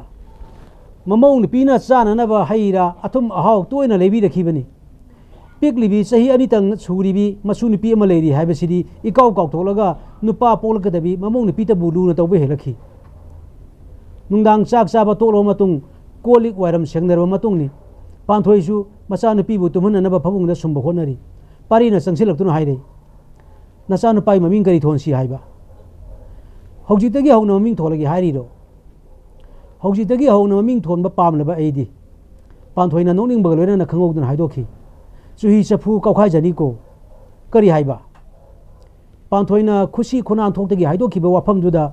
नुंगाइरक्तरदुना अमुक खुमखी कैसु हाइदेदा अइना फागी तौबनी असेंगमनी पांथोइ अइदी पोलकदौरिबा इचानुपासे ताइबंग सिनबा थुंगना ngalhaningi मरम मदुना अंगांग सिगी ममिंग ताइबंग nganba थोलगे खल्ले असुमना पोलकदौरिबा अंगांगदु नुपानी खंदुना मांगजौनना ममिंग फावबा थोंदुना थमखी अदुबु अंगांगदु नुपी ओइना पोलखिबा मतमददी पारीना यामना नुंगाइखिदे ममागी पुनुंगदो लेरिङैदा नुपानी हाइरखिबा डॉक्टर अदु फावबा फुगनी हाइदुना खामनबा याखिदे ममागी पुनुंगदो लेबा अंगांगबु नुपानी नुपीनी हाइना खंगदोकनबा होनबा हाबिसि लेंगाकी चंदरौना यादबना मरम ओइदुना डॉक्टर अदुनासु असुंबा हाइरखिदबा सोइदना ओइरमगनी मचा नुपी अनि सुरपदगिदी निशा सिजिनरमदबा पारी यू थक्तुना अहिंग थेंगा युमदा हंजिनबा हौरखी ममा इबे मता रुबीनासु मचा नुपा पारीना ओक्तबा ओइरकपदा थोइना दुम पुंगनिंग थौगलखी पांथोइबसु मी अमा ओइना उरखिद्रे ꯃꯆꯥꯅꯨꯄꯥꯒꯤ ꯑꯅꯧꯕꯤ ꯃꯧ ꯑꯃ ꯊꯤꯕ ꯄꯥꯝꯕꯒꯤ ꯋꯥꯐꯝ ꯇꯣꯏꯅ ꯀꯣꯆꯤ ꯀꯣꯠꯇꯨꯅ ꯀꯥꯡꯊꯣꯛꯄ ꯍꯧꯔꯛꯂꯦ ꯃꯇꯝ ꯑꯗꯨꯗꯒꯤꯅꯤ ꯄꯥꯟꯊꯣꯏꯁꯨ ꯁꯤꯡꯅꯕ ꯑꯃꯒ ꯂꯣꯏꯅꯅ ꯃꯆꯥꯅꯨꯄꯤ ꯑꯅꯤꯃꯛ ꯄꯨꯔꯗꯨꯅ ꯃꯄꯥꯝꯗ ꯍꯜꯂꯛꯈꯤꯕ ꯍꯧꯖꯤꯛꯇꯤ ꯄꯥꯔꯤꯁꯨ ꯅꯤꯡꯕ ꯊꯨꯡꯖꯈ꯭ꯔꯦ ꯃꯃꯥꯅ ꯄꯥꯝꯖꯕ ꯃꯈꯨꯠ ꯆꯥꯕꯤ ꯃꯧ ꯑꯃ ꯊꯤꯗꯨꯅ ꯃꯆꯥꯅꯨꯄꯥ ꯑꯃ ꯄꯣꯛꯆꯗꯨꯅ ꯂꯩꯔꯩꯕꯥꯛꯀꯨꯝ ꯅꯨꯡꯉꯥꯏꯅ ꯄꯥꯟꯖꯕ ꯉꯝꯈ꯭ꯔꯦ ꯃꯄꯥꯟ ꯂꯝꯗ ꯃꯍꯩ ꯇꯝꯍꯟꯗꯨꯅ ꯃꯇꯤꯛ ꯆꯥꯕ ꯃꯤ ꯑꯃ ꯑꯣꯏꯅꯅꯕ ꯍꯣꯠꯅꯔꯤ ꯄꯥꯟꯊꯣꯏꯁꯨ ꯃꯆꯥꯅꯨꯄꯤ ꯑꯇꯣꯟꯕꯤꯒꯤ ꯃꯃꯤꯡ ꯑꯁꯤ ꯃꯄꯥꯅ ꯈꯣꯏꯗꯥꯖꯕ ꯃꯃꯤꯡ ꯑꯗꯨ ꯂꯧꯗꯨꯅ ꯇꯥꯏꯕꯪꯉꯥꯟꯕꯤ ꯊꯣꯟꯈꯤ ꯏꯃꯥ ꯀꯩꯗꯧꯔꯦ ꯇꯨꯃꯤꯟꯅ ꯐꯝꯗꯨꯅ ꯂꯩꯔꯗꯤ ꯃꯆꯥꯅꯨꯄꯤ ꯇꯥꯏꯕꯪꯉꯥꯟꯕꯤꯅ ꯍꯪꯂꯛꯄꯗꯨꯗ ꯄꯥꯟꯊꯣꯏ ꯋꯥꯈꯜ ꯇꯥꯔꯛꯏ ꯉꯁꯥꯏ ꯃꯈꯩ ꯆꯥꯛ ꯂꯣꯏꯔꯒ ꯆꯥꯛꯈꯨꯝꯗ ꯐꯝꯗꯨꯅ ꯍꯧꯈ꯭ꯔꯕ ꯃꯇꯝꯒꯤ ꯋꯥꯔꯤꯕꯨ ꯆꯤꯡꯊꯣꯛꯂꯗꯨꯅ ꯄꯤꯔꯥꯡꯒ ꯃꯔꯨꯞ ꯑꯣꯏꯗꯨꯅ ꯏꯔꯣꯏꯃꯤꯟꯅꯔꯨꯔꯤ ꯃꯆꯥꯅꯨꯄꯤ ꯑꯅꯤ ꯂꯤꯡꯖꯦꯂꯩꯕꯤ ꯑꯃꯗꯤ ꯇꯥꯏꯕꯪꯉꯥꯟꯕꯤ ꯑꯅꯤꯅ ꯃꯅꯝꯒꯟꯗ ꯈꯥꯎ ꯑꯃꯃꯝ ꯌꯥꯜꯂꯗꯨꯅ ꯂꯦꯞꯂꯝꯕꯗꯨ ꯎꯔꯛꯏ ꯃꯆꯥꯁꯤꯡ ꯎꯈꯤꯅꯤ ꯃꯇꯥꯒꯨꯝ ꯃꯃꯤꯠꯇꯒꯤ ꯁꯤꯊꯔꯕ ꯄꯤꯔꯥꯡꯗꯨ ꯏꯅꯐꯤꯒꯤ ꯐꯤꯖꯤꯗꯨꯅ ꯍꯣꯕꯦ ꯍꯣꯕꯦ ꯇꯩꯊꯣꯛꯂꯨꯔꯤ ꯃꯃꯥꯒꯤ ꯃꯇꯧꯗꯨ ꯎꯕꯗ ꯃꯆꯥꯅꯨꯄꯤ ꯑꯍꯜ ꯂꯤꯡꯖꯦꯂꯩꯕꯤꯅ ꯐꯥꯒꯤ ꯇꯧꯔꯗꯨꯅ ꯍꯪꯂꯛꯏ ꯀꯔꯤꯒꯤ ꯑꯃꯨꯛ ꯀꯞꯇꯨꯅ ꯁꯥꯟꯅꯔꯨꯔꯤꯅꯣ ꯏꯃꯥ ꯄꯥꯟꯊꯣꯏꯁꯨ ꯃꯆꯥꯅꯨꯄꯤ ꯑꯅꯤꯗ ꯅꯣꯛꯂꯗꯨꯅ ꯐꯥꯒꯤ ꯇꯧꯗꯨꯅ ꯈꯨꯝꯂꯛꯏ ꯏꯆꯥ ꯑꯅꯤꯅꯅꯦ ꯕꯩꯖꯤꯡꯗ ꯑꯦꯁꯤꯌꯥ ꯀꯞ ꯁꯥꯟꯅꯕ ꯌꯥꯎꯕ ꯆꯠꯀꯅꯤ ꯍꯥꯏꯕꯗꯣ ꯑꯗꯨꯗ ꯅꯨꯡꯉꯥꯏꯃꯟꯈꯤꯗꯨꯅ ꯏꯃꯥꯁꯨ ꯄꯤ ꯁꯤꯟꯊꯗꯨꯅ ꯁꯥꯟꯅꯔꯤꯕ ꯃꯃꯥ ꯃꯆꯥ ꯃꯈꯣꯏ ꯑꯍꯨꯝ ꯄꯨꯟꯅ ꯅꯣꯛꯃꯤꯟꯅꯩ ꯄꯥꯟꯊꯣꯏꯅ ꯃꯄꯥꯝꯗ ꯂꯩꯔꯛꯂꯕ ꯃꯇꯨꯡꯗꯗꯤ ꯃꯆꯥ ꯑꯅꯤꯁꯤꯒꯤ ꯃꯪꯂꯥꯟꯗ ꯁꯨꯕ ꯅꯣꯝꯕꯗ ꯆꯤꯜꯍꯥꯎ ꯊꯤꯈꯤꯗꯦ ꯄꯥꯔꯤꯒꯤ ꯃꯃꯥꯡꯗ ꯃꯍꯥꯛꯁꯨ ꯃꯤ ꯑꯃꯅꯤ ꯍꯥꯏꯕꯗꯨ ꯇꯥꯡꯅꯅꯕ ꯉꯝꯂꯤꯕ ꯃꯈꯩ ꯍꯣꯠꯅꯈꯤ ꯄꯥꯟꯊꯣꯏꯒꯤ ꯃꯄꯥꯅꯁꯨ ꯃꯍꯥꯛꯀꯤꯗꯃꯛ ꯏꯪꯈꯣꯜ ꯁꯔꯨꯛ ꯈꯥꯏꯕꯤꯗꯨꯅ ꯇꯣꯞꯅ ꯌꯨꯝ ꯑꯃ ꯁꯥꯗꯨꯅ ꯊꯝꯕꯤꯔꯛꯈꯤ ꯉꯁꯤꯗꯤ ꯄꯤꯛꯂꯤꯉꯩꯗꯒꯤ ꯁꯥꯟꯅꯕꯗ ꯄꯥꯝꯖꯔꯛꯈꯤꯕ ꯂꯤꯡꯖꯦꯂꯩꯕꯤ ꯇꯥꯏꯕꯪꯉꯥꯟꯕꯤ ꯃꯆꯤꯟ ꯃꯅꯥꯎꯅ AFC ꯋꯨꯃꯦꯟ ꯑꯦꯁꯤꯌꯥ ꯀꯞꯀꯤ ꯚꯥꯔꯠꯀꯤ ꯅꯨꯄꯤ ꯐꯨꯠꯕꯣꯜ ꯁꯥꯟꯅꯔꯣꯏꯁꯤꯡꯒꯤ ꯃꯔꯛꯇ ꯌꯥꯎꯗꯨꯅ ꯑꯆꯧꯕ ꯃꯤꯡꯆꯠ ꯎꯔꯣꯡꯈꯤꯅꯅꯕꯒꯤꯗꯃꯛ ꯁꯦꯝ ꯁꯥꯔꯤ ꯂꯤꯡꯖꯦꯂꯩꯕꯤꯅ ꯒꯣꯜꯀꯤꯄꯔ ꯑꯣꯏꯅ ꯑꯗꯨꯒ ꯇꯥꯏꯕꯪꯉꯥꯟꯕꯤꯅ ꯏꯁꯇ꯭ꯔꯥꯏꯀꯔ ꯑꯣꯏꯅ ꯁꯥꯟꯅꯔꯤ ꯃꯃꯥ ꯄꯥꯟꯊꯣꯏꯒꯤ ꯌꯥꯏꯐ ꯊꯧꯖꯥꯜ ꯄꯨꯗꯨꯅ ꯃꯆꯤꯟ ꯃꯅꯥꯎ ꯑꯅꯤꯃꯛ ꯐꯨꯠꯕꯣꯜ ꯃꯁꯥꯟꯅꯒꯤꯗꯃꯛ ꯗꯤꯜꯂꯤꯗ ꯈꯣꯡꯁꯥꯟꯈ꯭ꯔꯦ ꯑꯃꯔꯣꯝꯗ ꯄꯥꯔꯤꯒꯤ ꯅꯥꯏꯇꯣꯝ ꯄꯣꯛꯆꯕ ꯃꯆꯥꯅꯨꯄꯥ ꯕꯦꯡꯒꯂꯨꯔꯨꯗ ꯃꯇꯝ ꯀꯨꯏꯅ ꯃꯍꯩ ꯇꯝꯕ ꯊꯥꯔꯝꯃꯤ ꯃꯍꯥꯛꯅ ꯄꯥꯝꯖꯈꯤꯕ ꯃꯃꯤꯡ ꯇꯥꯏꯕꯪꯉꯥꯟꯕ ꯍꯥꯏꯕꯗꯨ ꯃꯆꯥꯅꯨꯄꯥ ꯑꯁꯤꯗ ꯊꯣꯟꯈꯤ ꯃꯍꯩ ꯇꯝꯐꯝꯗ ꯇꯠꯇꯅ ꯃꯃꯥꯟꯅꯕꯁꯤꯡꯒ ꯈꯠꯅ ꯆꯩꯅꯕ ꯊꯣꯔꯛꯄꯗꯒꯤ ꯃꯦꯇ꯭ꯔꯤꯛ ꯊꯥꯕ ꯉꯝꯗꯅ ꯃꯌꯨꯝꯗ ꯊꯣꯔꯛꯈꯤꯕꯅꯤ ꯑꯗꯨꯗꯒꯤ ꯃꯈꯥ ꯇꯥꯅ ꯕꯦꯡꯒꯂꯨꯔꯨꯗ ꯆꯪꯉꯨ ꯍꯥꯏꯕ ꯌꯥꯗꯗꯨꯅ ꯌꯥꯝꯅ ꯋꯥꯅ ꯍꯣꯠꯅꯗꯨꯅ ꯃꯅꯤꯄꯨꯔꯗ ꯃꯦꯇ꯭ꯔꯤꯛꯇ ꯆꯤ ꯂꯥꯎꯅ ꯃꯥꯏ ꯄꯥꯛꯂꯛꯈꯤꯕꯅꯤ ꯍꯧꯖꯤꯛꯅ ꯂꯅꯥꯏꯒꯤ ꯃꯍꯩ ꯇꯝꯐꯝ ꯑꯃꯗ ꯀ꯭ꯂꯥꯁ 10 ꯇꯝꯂꯤ ꯉꯥꯏꯍꯥꯛ ꯂꯩꯇꯅ ꯀꯗꯥꯏꯗꯒꯤꯅꯣ ꯈꯪꯗꯕ ꯃꯃꯥꯟꯅꯕꯁꯤꯡ ꯂꯥꯛꯇꯨꯅ ꯍꯦꯛꯇ ꯊꯣꯛꯈꯤ ꯃꯌꯨꯝꯗ ꯊꯦꯡꯅ ꯍꯟꯖꯤꯜꯂꯛꯏ ꯆꯩꯔꯨꯔꯕꯁꯨ ꯌꯨꯝꯗ ꯍꯦꯛꯇ ꯍꯜꯂꯛꯇꯦ ꯃꯍꯩ ꯇꯝꯂꯤꯕꯅꯤ ꯍꯥꯏꯗꯨꯅ ꯇꯧꯔꯤꯕ ꯑꯁꯤ ꯑꯣꯏꯒꯗꯧꯔꯤꯕ꯭ꯔꯥ ꯑꯣꯏꯔꯣꯏꯗꯧꯔꯤꯕ꯭ꯔꯥ ꯍꯥꯏꯕ ꯉꯝꯗꯕꯒꯤ ꯊꯥꯛꯇ ꯂꯥꯛꯈ꯭ꯔꯦ ꯑꯌꯨꯛ ꯑꯉꯟꯕꯅꯤ ꯄꯥꯔꯤ ꯍꯣꯏꯒꯤ ꯏꯃꯨꯡ ꯀꯅꯥꯁꯨ ꯍꯧꯒꯠꯅꯗ꯭ꯔꯤ ꯀꯅꯥ ꯀꯅꯥ ꯂꯩꯕꯤꯒꯦ ꯌꯨꯝꯁꯤꯕꯣ ꯊꯣꯡꯗ ꯀꯛ ꯀꯛ ꯊꯤꯜꯂꯛꯏ ꯄꯥꯔꯤꯅ ꯍꯧꯒꯠꯇꯨꯅ ꯄꯨꯡ ꯌꯦꯡꯉꯤ ꯅꯣꯡꯉꯥꯜꯂꯛꯄꯒꯤ ꯄꯨꯡ 4 ꯇꯥꯔꯝꯂꯦ ꯃꯈꯥ ꯇꯥꯅ ꯊꯣꯡ ꯊꯤꯟꯗꯨꯅ ꯑꯃꯨꯛ ꯀꯧꯔꯛꯏ ꯌꯨꯝꯁꯤꯕꯨ ꯃꯤ ꯑꯃꯠꯇ ꯂꯩꯕꯤꯗꯕ꯭ꯔꯣ ꯄꯥꯔꯤ ꯊꯣꯡ ꯍꯥꯡꯗꯣꯛꯇꯨꯅ ꯊꯣꯛꯏ ꯁꯨꯃꯥꯡꯗ ꯄꯨꯂꯤꯁ ꯈꯔ ꯆꯥꯏꯗꯨꯅ ꯂꯩꯔꯝꯃꯤ ꯃꯈꯣꯏ ꯎꯕꯗ ꯄꯥꯔꯤꯗꯤ ꯉꯛꯄꯗ ꯂꯣꯏꯈ꯭ꯔꯦ ꯇꯞꯅ ꯄꯥꯔꯤꯅ ꯍꯪꯂꯛꯏ ꯀꯔꯤꯒꯤ ꯑꯣꯏꯕꯤꯔꯕꯅꯣ ꯃꯌꯥꯝ ꯂꯥꯛꯄꯤꯕꯕꯨ ꯇꯥꯏꯕꯪꯉꯥꯟꯕꯒꯤ ꯃꯄꯥ ꯑꯣꯏꯕꯤꯔꯕ꯭ꯔꯥ ꯆꯃꯝꯅꯕ ꯑꯃꯒ ꯂꯣꯏꯅꯅ ꯄꯥꯔꯤꯅ ꯈꯨꯝꯈꯤ ꯑꯍꯣꯏ ꯀꯔꯤ ꯃꯇꯥꯡꯒꯤ ꯑꯣꯏꯕꯤꯔꯕꯅꯣ ꯑꯉꯥꯡꯗꯨ ꯑꯃꯨꯛꯇ ꯍꯥꯟꯅ ꯀꯧꯊꯣꯛꯄꯤꯔꯛꯎ ꯑꯗꯨꯒ ꯍꯥꯏꯔꯒꯦ ꯃꯈꯣꯏꯒꯤ ꯋꯥꯔꯤꯗꯨ ꯇꯥꯕꯗ ꯏꯃꯨꯡ ꯑꯗꯨꯒꯤ ꯃꯤꯄꯨꯝ ꯈꯨꯗꯤꯡꯃꯛ ꯃꯊꯪ ꯃꯊꯪ ꯍꯧꯒꯠꯅꯔꯛꯏ ꯇꯥꯏꯕꯪꯉꯥꯟꯕꯒꯤ ꯑꯣꯏꯔꯛꯂꯤꯕ ꯃꯇꯧ ꯑꯁꯤꯗ ꯄꯨꯂꯤꯁ ꯂꯥꯛꯂꯤꯕ ꯑꯁꯤ ꯄꯥꯔꯤꯒꯤ ꯃꯄꯥ ꯇꯣꯃꯥꯜꯗꯤ ꯊꯣꯏꯗꯣꯛꯅ ꯑꯉꯛꯄ ꯐꯥꯎꯗꯦ ꯄꯥꯔꯤꯁꯨ ꯃꯆꯥꯅꯨꯄꯥ ꯇꯥꯏꯕꯪꯉꯥꯟꯕꯕꯨ ꯀꯧꯊꯣꯛꯄ ꯆꯪꯈ꯭ꯔꯤ ꯇꯣꯃꯥꯜꯅ ꯆꯤꯡꯅꯔꯤꯕꯗꯨ ꯆꯨꯝꯂꯕ꯭ꯔꯥ ꯍꯥꯏꯕꯗꯨ ꯈꯪꯅꯤꯡꯅ ꯃꯥꯡꯗ ꯂꯦꯞꯂꯤꯕ ꯄꯨꯂꯤꯁ ꯑꯗꯨꯗ ꯍꯪꯂꯛꯏ ꯏꯕꯨꯡꯉꯣ ꯏꯁꯨꯒꯤ ꯃꯔꯥꯜ ꯂꯪꯖꯔꯨꯕꯒꯤ ꯀꯔꯤ ꯃꯔꯥꯜ ꯂꯪꯖꯔꯨꯕꯒꯤ ꯑꯣꯏꯔꯕꯅꯣ ꯂꯥꯛꯄꯤꯔꯤꯕ ꯑꯁꯤꯕꯨ ꯄꯥꯔꯤꯅ ꯃꯆꯥꯅꯨꯄꯥ ꯇꯥꯏꯕꯪꯉꯥꯟꯕꯕꯨ ꯃꯥꯡ ꯊꯥꯍꯜꯂꯗꯨꯅ ꯄꯨꯊꯣꯔꯛꯏ ꯇꯥꯏꯕꯪꯉꯥꯟꯕꯕꯨ ꯍꯦꯛ ꯎꯕꯗ ꯄꯨꯂꯤꯁ SI ꯑꯗꯨꯅ ꯍꯥꯏꯔꯛꯏ ꯏꯕꯨꯡꯉꯣ ꯁꯤꯔꯥ ꯇꯥꯏꯕꯪꯉꯥꯟꯕ ꯍꯥꯏꯔꯤꯁꯦ ꯃꯥꯅꯤ ꯀꯤꯊꯤ ꯀꯤꯔꯨꯝ ꯇꯧꯅ ꯇꯥꯏꯕꯪꯉꯥꯟꯕꯅ ꯈꯨꯝꯈꯤ ꯄꯨꯂꯤꯁ SI ꯑꯗꯨꯅ ꯃꯈꯥ ꯇꯥꯔꯛꯏ ꯄꯨꯝꯅꯃꯛꯅ ꯋꯥꯔꯧꯕꯤꯕ ꯌꯥꯗꯦ ꯑꯉꯥꯡꯁꯤ ꯅꯍꯥꯟ ꯃꯈꯩ ꯃꯌꯥꯏ ꯀꯥꯕ ꯅꯤꯁꯥ ꯗ꯭ꯔꯒ ꯁꯤꯖꯤꯟꯅꯩ ꯑꯗꯨꯒ ꯌꯣꯟꯕꯁꯨ ꯌꯣꯜꯂꯤ ꯃꯔꯝ ꯑꯗꯨꯅ ꯑꯉꯥꯡꯁꯤ ꯄꯨꯂꯤꯁ ꯁ꯭ꯇꯦꯁꯟꯗ ꯄꯨꯖꯔꯒꯦ ꯍꯣꯔꯦꯟ ꯄꯨꯡ 10 ꯇꯥꯔꯛꯄꯗ ꯀꯅꯥꯅꯣ ꯑꯃ ꯂꯥꯛꯄꯤꯌꯨ ꯑꯗꯨꯒ ꯋꯥꯔꯤ ꯁꯥꯟꯅꯔꯁꯤ ꯃꯇꯝ ꯑꯗꯨꯗ ꯇꯥꯏꯕꯪꯉꯥꯟꯕꯒꯤ ꯃꯃꯥ ꯀꯕꯣꯛ ꯂꯩꯅ ꯃꯆꯥꯕꯨ ꯀꯣꯜꯂꯗꯨꯅ ꯈꯣꯟꯖꯦꯜ ꯍꯧꯅ ꯀꯞꯂꯛꯈꯤ ꯏꯃꯥꯒꯤ ꯏꯕꯨꯡꯉꯣ ꯅꯪꯅ ꯇꯧꯔꯝꯂꯤꯕꯁꯤꯕꯨ ꯀꯔꯤꯅꯣ ꯏꯃꯥꯗꯤ ꯍꯥꯏꯐꯝ ꯈꯪꯗꯔꯦ ꯀꯔꯤꯁꯨ ꯅꯨꯡꯁꯥ ꯊꯤꯕꯤꯔꯨꯅꯨ ꯑꯉꯥꯡ ꯑꯁꯤꯗ ꯑꯩꯈꯣꯏꯅ ꯀꯔꯤꯁꯨ ꯐꯨ ꯆꯩꯒꯗꯕ ꯑꯃꯠꯇ ꯅꯠꯇꯦ ꯋꯥꯍꯪ ꯄꯥꯎꯍꯪ ꯈꯔ ꯇꯧꯒꯗꯕ ꯈꯛꯇꯅꯤ ꯏꯃꯨꯡꯗꯨꯒꯤ ꯂꯩꯔꯝꯂꯤꯕ ꯃꯤꯄꯨꯝ ꯈꯨꯗꯤꯡꯃꯛꯅ ꯋꯥ ꯉꯥꯡꯕꯒꯤ ꯊꯧꯅꯥ ꯂꯣꯏꯅ ꯃꯥꯡꯈ꯭ꯔꯦ ꯄꯨꯂꯤꯁ ꯑꯃꯒ ꯏꯃꯨꯡꯗ ꯆꯪꯃꯤꯟꯅꯗꯨꯅ ꯇꯥꯏꯕꯪꯉꯥꯟꯕꯕꯨ ꯃꯐꯤ ꯃꯔꯣꯜ ꯁꯦꯠꯍꯜꯂꯒ ꯄꯨꯗꯨꯅ ꯆꯠꯈ꯭ꯔꯦ ꯃꯇꯝ ꯑꯗꯨꯗ ꯇꯥꯏꯕꯪꯉꯥꯟꯕꯒꯤ ꯃꯃꯥ ꯀꯕꯣꯛ ꯂꯩꯅ ꯂꯩꯃꯥꯏꯗ ꯐꯝꯊꯔꯗꯨꯅ ꯈꯣꯟꯖꯦꯜ ꯍꯧꯅ ꯀꯞꯈꯠꯂꯛꯂꯦ पारीसु कबोक लेबु थेंब याबा थेमजिनबी पुलिस स्टेशन दा तोमालगा पारीगा मपाम चाचतुना ताइबंगान बाबू थादोक पिननबा हाइनबा याबा हाइनरुरे अदुबु पांबै लेखिद्रे मसागी सही 13 तंगाइरिबना मरम ओइदुना जुवेनाइल जस्टिस होम दा सही अनि थमखिबा तारी फत्ते ओक्ते हाइदुनसु अपोप मसाबु नुंसिदबा ममा मपा ngasiगी ताइबंग पानसिदा लेबा हौनदि मचा ताइबंगान मना युम असिदगी हेक थोकिबदगी ममा कबोक ले मपा ओइरिबा पारी मपु बोक तोमाल अमसुंग मबोक तरुबिगी पुंसिदा इहांग हांगबगुम तौरबि इमुंग असिदा मी अमा वाटपगी इचिक चिकप नुंगाइतबा अदुदि इमुंग सिगी मिपुम खुदिमकता फावरमी अयामा मतमदा इमुंग दोगी मिपुम खुदिमक वाखलदा हेग हेग उंगबगुम तौरमी ताइबंगान मना ऑब्जर्वेशन होमदा लेखरबा मतुंगददी नुंगाइतबा वाखलसिंगदु खरा खरा काउथोननबा टेलीविजन येंगनदुना मतम लेनबा हौनरखरे नुंगदांगी पुंग 3 मखाय तारक मतमनी मालेम गानबगी ममा कबोक लेदी चाखुमदा चाक थोंगली पारीगी ममा तरुबी मपा तोमाल पारीसु दूरदर्शन केंद्र इम्फाल की टेलीविजन की पाव येंगनब होनरी पाव लाकपा होरे दूरदर्शन केंद्र इम्फाल की पाव मियेंग ताबीरिबा पुनुमपु खुरमजरी मियामदा पाव पिजिरिबी आई एम कुसुम देवीनी अहानमदा मरुएबे पाव मथंग मथंग हायरपदा बीजिंग द पांथोखिबा AFC वुमेन एशिया कप की फाइनल दा भारत की टीम न चाउन माई पालकपदा अचौबा थौदांग लौबता नतना चैंपियनशिप अदुदा बेस्ट गोलकीपर तारखरबी लिंगजेलेबी अमदी बेस्ट स्कोरर तारखरबी मनाउनिपी ताइबंगानबीबु मणिपुर लेंगांगना हराव तयाबना ओखरे पाव अदुदा हाइफेट उठखिबा सक्तम खरदुदा पारी अमसुंग मपा तोमालगी मिहुन चोंगबगी चांग हेंगलखी मपुंग ओइबा पावदा अमु हना यारोकपा अदु खौरांग नाइदुना पाव अदुदा हेना पुनिंग चंगना येंगली पाव अदु मथंग मथंग पाथरकपदा लोरमदागी सानबगी पाव पीबा हौरई तोमाल अमसुंग पारीगी ममित मना सुइथोक्तना येंबा हौरई लिंगजेलेबी अमदी ताइबंगानबीना ममा पांथोइगा लोइनाना हराव तयाबना मणिपुर की चीफ मिनिस्टर गा फमिनदुना हराव तयाबना वारी साबगी ममीगा लोइनाना उलदुना पाव पाथरई बीजिंग द पांथोकिबा AFC वुमेन एशिया कप की फाइनल दा भारत की टीम ना जापान बु अनि अमदा माइथिबा पीदुना चाउना माई पालकपदा अचौबा थौदांग लौबता नतना चैंपियनशिप अदुदा बेस्ट गोलकीपर तारखरबी लिंगजेलेबी अमदी बेस्ट स्कोरर तारखरबी मनाउनिपी ताइबंगानबीबु मणिपुर लेंगांगना हराव तयाबना ओखरे थौरम अदुदा लिंगजेलेबी अमदी ताइबंगानबीबु मणिपुर लेंगांगना लुपा लाख 10 पीबता नतना मखोय अनिबु मणिपुर लेंगांगना मणिपुर पुलिस डिपार्टमेंट दा SI की रैंक ता थबक हाबलगनी हाइना लाउथोखरे थोरकलिबा टेलीविजन की पाव अदुदा तोमालनसु मचानुपा पारीदा हाइफे येंगलै पारीसु मपा तोमालदा हाइफे येंगरुरी तोमालदी पावदो तारगा मखा तारको पाव थोइदोना थौसारुदना मचानुपा पारीगी मनाक्तगी तपना थोखरे पारीदी मथन तुमिना फमदुना वखल अमदा उंगबगुम टेलीविजन की ममांगदा लाइन लौरबा मिसक अमगुमना थौरमदु येंगदबरा खंगदना लेहौरी खंगहौदना ममिता पीगी इरा हौरई हौखिबा थौदोक कया मथंग मथंग निंसिंगलदुना मचिनदगी सोंथांगना थोरखी वहाई खरा इपागी लिंगजेलेबी ताइबंगानबी पारीगी ममाई लेमाइदा तपना नोंथखी पुनु पोखरुमजरी मम्मी टीवीबु मियंग ताबीरिबा ख्वाई खुदिंगमकबु निंगोंबम मलयासनुना खुरुमजरी आइना पाथोकजगदौरिबा वारी मचाजिगी ममिंग लानमी खंगहौदे मियामदुना इसिंग इचाउगुमना हाइजिलखिबदु कोकसेट सेटपा ख्वांगसेट लाकपा नुपी मयाम अमसु याहुबुदा नतना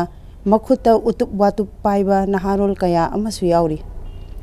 मियाम अदुना लेमहन खोई कोंथोंग हेक लानसिलकपगा अकनबा अकीबा खोलाव कया लाउदुना चंगसिलई लेमहन थोरओ नथौना कयाम लेबा मिनो नहाकपो मियाम मरक्तुदगी कनागुम्बा खरना लाउरकपनी मखोइगी मरक्ता खरना अमुक लाउरी लेमहनगी मयुम थुगाइरसे खंगौदना चंगसिलकलिबा मियाम अदुना लाउबगा खोंबगा तौदुना लेमहनगी मयुमदा लेरंबा पोट जैसिंग मांगहनबा हौरई खरना युमगी फगलांग यांखाइदुना सिदोकपा हौरई युमदुदा लेरंबा लेमहनगी मबुंग मनमा अमदी ममा अदुना वाही अमत्तसु हंगबा नंगदना इमुंगदुदसु चंगसिलक्तुना लेरंबा उपु कांथोना चिंगबा मांग ताकहनबा हौरई लेमहनगी मपा साजौदी फमुंगदा हौगल कांखटपा ngamdana लेरकलिबा कुइरे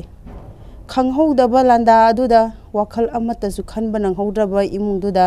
ꯂꯩꯔꯝꯕ ꯃꯤꯄꯨꯝ ꯈꯨꯗꯤꯡꯃꯛꯅ ꯀꯣꯏꯆꯦꯟ ꯆꯦꯟꯗꯨꯅ ꯃꯤꯌꯥꯝ ꯑꯗꯨꯕꯨ ꯈꯥꯝꯅꯅꯕ ꯍꯣꯠꯅꯔꯤ꯫ ꯀꯔꯤꯅꯣ ꯅꯈꯣꯏꯅ ꯇꯧꯔꯤꯕ ꯑꯁꯤꯕꯣ? ꯑꯩꯈꯣꯏꯒꯤ ꯀꯔꯤ ꯏꯔꯥ ꯂꯩꯕꯅꯅꯣ? ꯀꯞꯂꯗꯨꯅ ꯇꯧꯐꯝ ꯈꯪꯗꯅ ꯃꯈꯨꯠꯅ ꯃꯊꯕꯥꯛꯇ ꯌꯩꯔꯗꯨꯅ ꯑꯣ ꯈꯣꯡꯕ ꯃꯈꯩ ꯀꯞꯂꯤ ꯂꯩꯃꯍꯟꯒꯤ ꯃꯃꯥ ꯇꯣꯝꯕꯤꯅ꯫ ꯅꯆꯥꯅꯨꯄꯤꯅ ꯇꯧꯕ ꯊꯕꯛꯄꯨ ꯅꯈꯣꯏꯅ ꯈꯪꯗ꯭ꯔꯤꯕ ꯀꯔꯤꯒꯤꯅꯣ? ꯅꯆꯥꯅꯨꯄꯤꯗ ꯄꯨꯊꯣꯔꯛꯎꯅꯦ, ꯃꯍꯥꯛꯅ ꯉꯥꯡꯈꯤꯕꯗꯨ ꯅꯈꯣꯏ ꯇꯥꯍꯧꯗ꯭ꯔꯣ? ꯃꯤꯌꯥꯝ ꯃꯔꯛ ꯑꯗꯨꯗꯒꯤ ꯅꯨꯄꯥ ꯑꯃꯅ ꯆꯩꯌꯣ ꯀꯔꯤꯌꯣ ꯇꯧꯗꯨꯅ ꯁꯥꯎꯅ ꯂꯥꯎꯔꯛꯈꯤꯕꯅꯤ꯫ ꯃꯩ ꯍꯧꯔꯕ ꯃꯤꯌꯥꯝ ꯑꯗꯨꯗ ꯂꯩꯃꯍꯟꯒꯤ ꯃꯕꯨꯡ ꯅꯤꯡꯊꯧꯔꯦꯜ ꯑꯃꯁꯨꯡ ꯃꯍꯥꯛꯀꯤ ꯅꯨꯄꯤ ꯀꯦꯇꯨꯀꯤꯅ ꯂꯩꯃꯥꯏꯗ ꯃꯈꯣꯡ ꯃꯈꯨꯠ ꯇꯤꯡꯊꯣꯛꯂꯗꯨꯅ ꯈꯨꯔꯨꯝꯗꯨꯅ ꯍꯥꯏꯖꯔꯤ꯫ ꯏꯆꯜ ꯅꯨꯄꯤꯅ ꯍꯥꯏꯈꯤ ꯍꯥꯏꯔꯤꯕ ꯋꯥꯐꯝꯗꯨ ꯊꯥꯡꯉꯩ ꯁꯦꯡꯅ ꯍꯥꯏꯈꯤꯕ ꯑꯣꯏꯔꯝꯂꯕꯗꯤ ꯑꯩꯈꯣꯏ ꯃꯍꯥꯛꯄꯨ ꯁꯣꯏꯗꯅ ꯋꯥꯔꯛꯆꯒꯦ꯫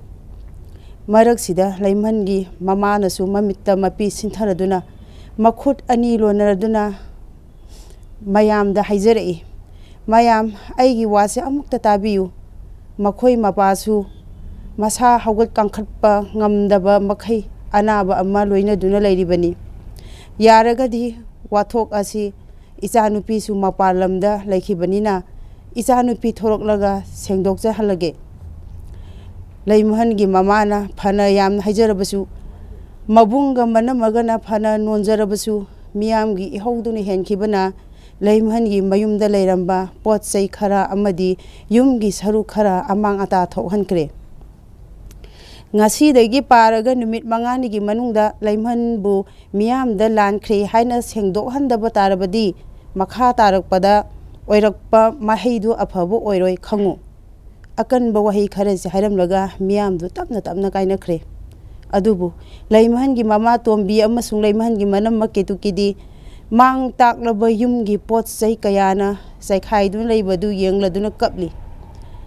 ꯅꯤꯡꯊꯧꯔꯦꯜꯗꯤ ꯃꯄꯥꯕꯨ ꯅꯤꯡꯁꯤꯡꯂꯛꯇꯨꯅ ꯃꯄꯥꯒꯤ ꯇꯨꯝꯐꯝ ꯀꯥꯗ ꯆꯪꯁꯤꯟꯗꯨꯅ ꯌꯦꯡꯂꯨꯔꯤ꯫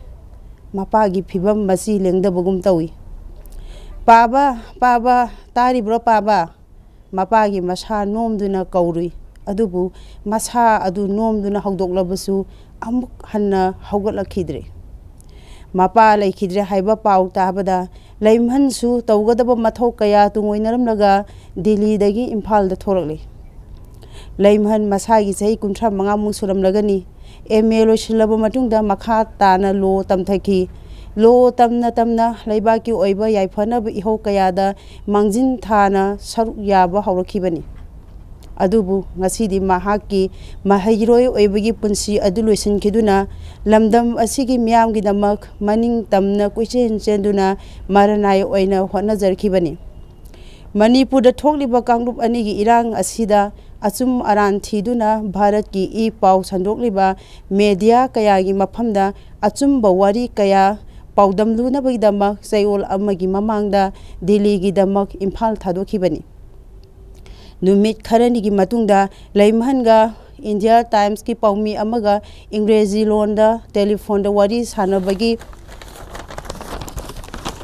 ꯃꯁꯛ ꯎꯍꯟꯗꯕ ꯈꯣꯟꯖꯦꯜ ꯑꯃꯈꯛ ꯐꯦꯁꯕꯨꯛ ꯑꯃꯗꯤ ꯋꯥꯆꯞꯇ ꯄꯥꯛ ꯁꯟꯅ ꯁꯟꯗꯣꯔꯛꯈꯤ꯫ ꯋꯥꯔꯤ ꯁꯥꯅꯕ ꯑꯗꯨꯗ ꯂꯩꯃꯍꯟꯅꯤ ꯍꯥꯏꯔꯤꯕ ꯅꯨꯄꯤ ꯑꯗꯨꯅ ꯃꯁꯥꯅ ꯃꯁꯥꯕꯨ ꯑꯩ ꯏꯝꯐꯥꯜꯗꯒꯤ ꯂꯩꯃꯍꯟ ꯆꯅꯨꯅꯤ ꯍꯥꯏꯅ ꯃꯁꯥꯅ ꯃꯁꯥꯕꯨ ꯁꯛ ꯇꯥꯛꯆꯔꯗꯨꯅ ꯑꯩꯈꯣꯏꯒꯤ ꯀꯥꯡꯂꯨꯞꯅ ꯌꯥꯝꯅ ꯆꯥꯎꯅ ꯑꯁꯣꯏꯕ ꯇꯧꯈ꯭ꯔꯦ, ꯂꯥꯟꯈ꯭ꯔꯦ ꯍꯥꯏꯕꯅꯆꯤꯡꯕ ꯋꯥꯍꯩ ꯀꯌꯥ ꯌꯥꯎꯈꯤ꯫ ꯃꯍꯥꯛꯀꯤ ꯋꯥꯍꯩ ꯈꯔ ꯑꯗꯨꯅ ꯏꯔꯝꯗꯝ ꯑꯁꯤꯒꯤ ꯃꯤꯌꯥꯝꯒꯤ ꯊꯃꯣꯏ ꯁꯣꯛꯍꯟꯕ ꯍꯥꯏꯕꯗꯨ ꯑꯣꯏꯈꯤ꯫ ꯃꯗꯨꯗꯒꯤ ꯂꯩꯀꯥꯏ ꯀꯌꯥꯒꯤ ꯂꯨꯞ ꯀꯌꯥꯅ ꯍꯧꯅꯗꯨꯅ ꯂꯩꯃꯍꯟꯒꯤ ꯃꯌꯨꯝ ꯑꯁꯤꯗ ꯂꯥꯟꯗꯥꯕ ꯂꯥꯛꯈꯤꯕꯅꯤ꯫ ꯂꯩꯃꯍꯟꯅ ꯏꯝꯐꯥꯜꯗ ꯍꯦꯛ ꯊꯣꯔꯛꯄꯒ ꯊꯤꯟꯊꯗꯅ ꯏꯝꯐꯥꯜꯒꯤ ꯄ꯭ꯔꯦꯁ ꯀ꯭ꯂꯕꯇ ꯄꯥꯎꯒꯤ ꯃꯤꯐꯝ ꯑꯃ ꯐꯝꯗꯨꯅ ꯃꯍꯥꯛꯅ ꯋꯥꯐꯝꯁꯤꯡ ꯑꯗꯨ ꯍꯥꯏꯈꯤꯕ ꯂꯩꯇꯦ ꯍꯥꯏꯅ ꯁꯦꯡꯗꯣꯛꯈꯤ꯫ ꯑꯗꯨꯕꯨ ꯍꯥꯏꯔꯤꯕ ꯃꯤꯁꯛ ꯑꯗꯨ ꯃꯍꯥꯛꯃꯛꯅꯁꯨ ꯃꯁꯛ ꯈꯪꯏ, ꯏꯀꯨꯏ ꯀꯨꯏꯗꯅ ꯃꯍꯥꯛꯅ ꯃꯁꯛ ꯇꯥꯛꯇꯨꯅ ꯄꯨꯊꯣꯔꯛꯀꯅꯤ ꯍꯥꯏꯅꯁꯨ ꯋꯥꯁꯛꯈꯤ꯫ ꯑꯗꯨꯕꯨ ꯃꯤꯌꯥꯝꯅꯗꯤ ꯃꯍꯥꯛꯀꯤ ꯋꯥꯐꯝ ꯑꯁꯤꯗ ꯊꯥꯖꯕ ꯉꯝꯂꯝꯗꯦ꯫ ꯂꯩꯃꯍꯟꯒꯤ ꯃꯄꯥꯒꯤ ꯂꯥꯟꯅ ꯊꯧꯔꯝꯁꯨ ꯂꯣꯏꯈ꯭ꯔꯦ꯫ ꯑꯗꯨꯕꯨ ꯂꯩꯃꯍꯟꯒꯤ ꯃꯈꯥ ꯇꯥꯕ ꯈꯣꯡꯆꯠꯁꯨ ꯂꯦꯞꯇꯅ ꯆꯪꯁꯤꯟꯈꯤ꯫ ꯊꯤꯟꯊꯕ ꯇꯧꯗꯅ ꯏꯝꯐꯥꯜꯒꯤ ꯁꯥꯏꯕꯔ ꯀ꯭ꯔꯥꯏꯝ ꯄꯨꯂꯤꯁ ꯁ꯭ꯇꯦꯁꯟꯗ ꯆꯠꯇꯨꯅ FIR ꯑꯃꯁꯨ ꯊꯥꯡꯒꯠꯈꯤ꯫ ꯂꯩꯃꯍꯟꯅ ꯃꯤꯌꯥꯝꯒꯤ ꯌꯥꯏꯐꯅꯕꯅꯤ ꯍꯥꯏꯗꯨꯅ ꯐꯅ ꯌꯥꯝꯅ ꯆꯦꯟ ꯆꯣꯡꯗꯨꯅꯁꯨ ꯏꯃꯨꯡ ꯑꯁꯤꯗꯤ ꯍꯦꯟꯅ ꯍꯦꯟꯅ ꯑꯋꯥꯕꯗ ꯇꯥꯔꯛꯂꯤ꯫ maram aduna laimhanbu mama mabung amasung mana yamna sauningki laimhan gi haktaktagi apokpa mapa laikhidabata natana mayum makai amadi imungi pochai kaya mang takhiba ado onthokna nungaikide numidangi sak chaba torakpa matamni mabung ningthaurelga manam maketuki gadi mathwai nungaitana makhoi ka da changkhre mama amasung laimhandi phunga da mai tikli ibema imagi laimhan mama na machanupi laimhan da munna yenglaga kauraki mama gi tuktharaba mieng aduda khonjel di thoktana laimhan bina mama da kari hairakadagi khanna yengbatamak yengki imagi ibema nang mai paglo ko ibema mama na mamitta mapi sintharaduna makhutna makokta nan thabiraduna lakak tauba wahi singna hairaki matam maduda laimansu matham moi sokpa makai kaptuna mama de yaiphar thaujal ni jaki laimhan gi punsina asumba maikaida kanabu su kiba leitana maning tamna mahaki tawpham thokpa thabaktu makha satharami tasengna manipur gi cyber crime police amasung Delhi police khusamnaduna New Delhi gi Lodi Garden banakta leiba asan bayum amadagi leimakhongdagi joisi kaubi nupi ama Indian Penal Code ki section hompu humdoi samo yangkhai humdoi jamri kuntaru jamri hompu manga amasung jamanga gi makhada maral siduna phakre nupi aduna leimhan gi thabak thawong sing asi ayet papi ni nabagi dama leimhan gi khonjal saduna mapan gi paumi singda phone tawchinduna recording tawchillaga pak sana sandor pa oiramle pharaba matungda mahakna masagi maral yajaduna press ki mamangda sengdokre Manipur police amadi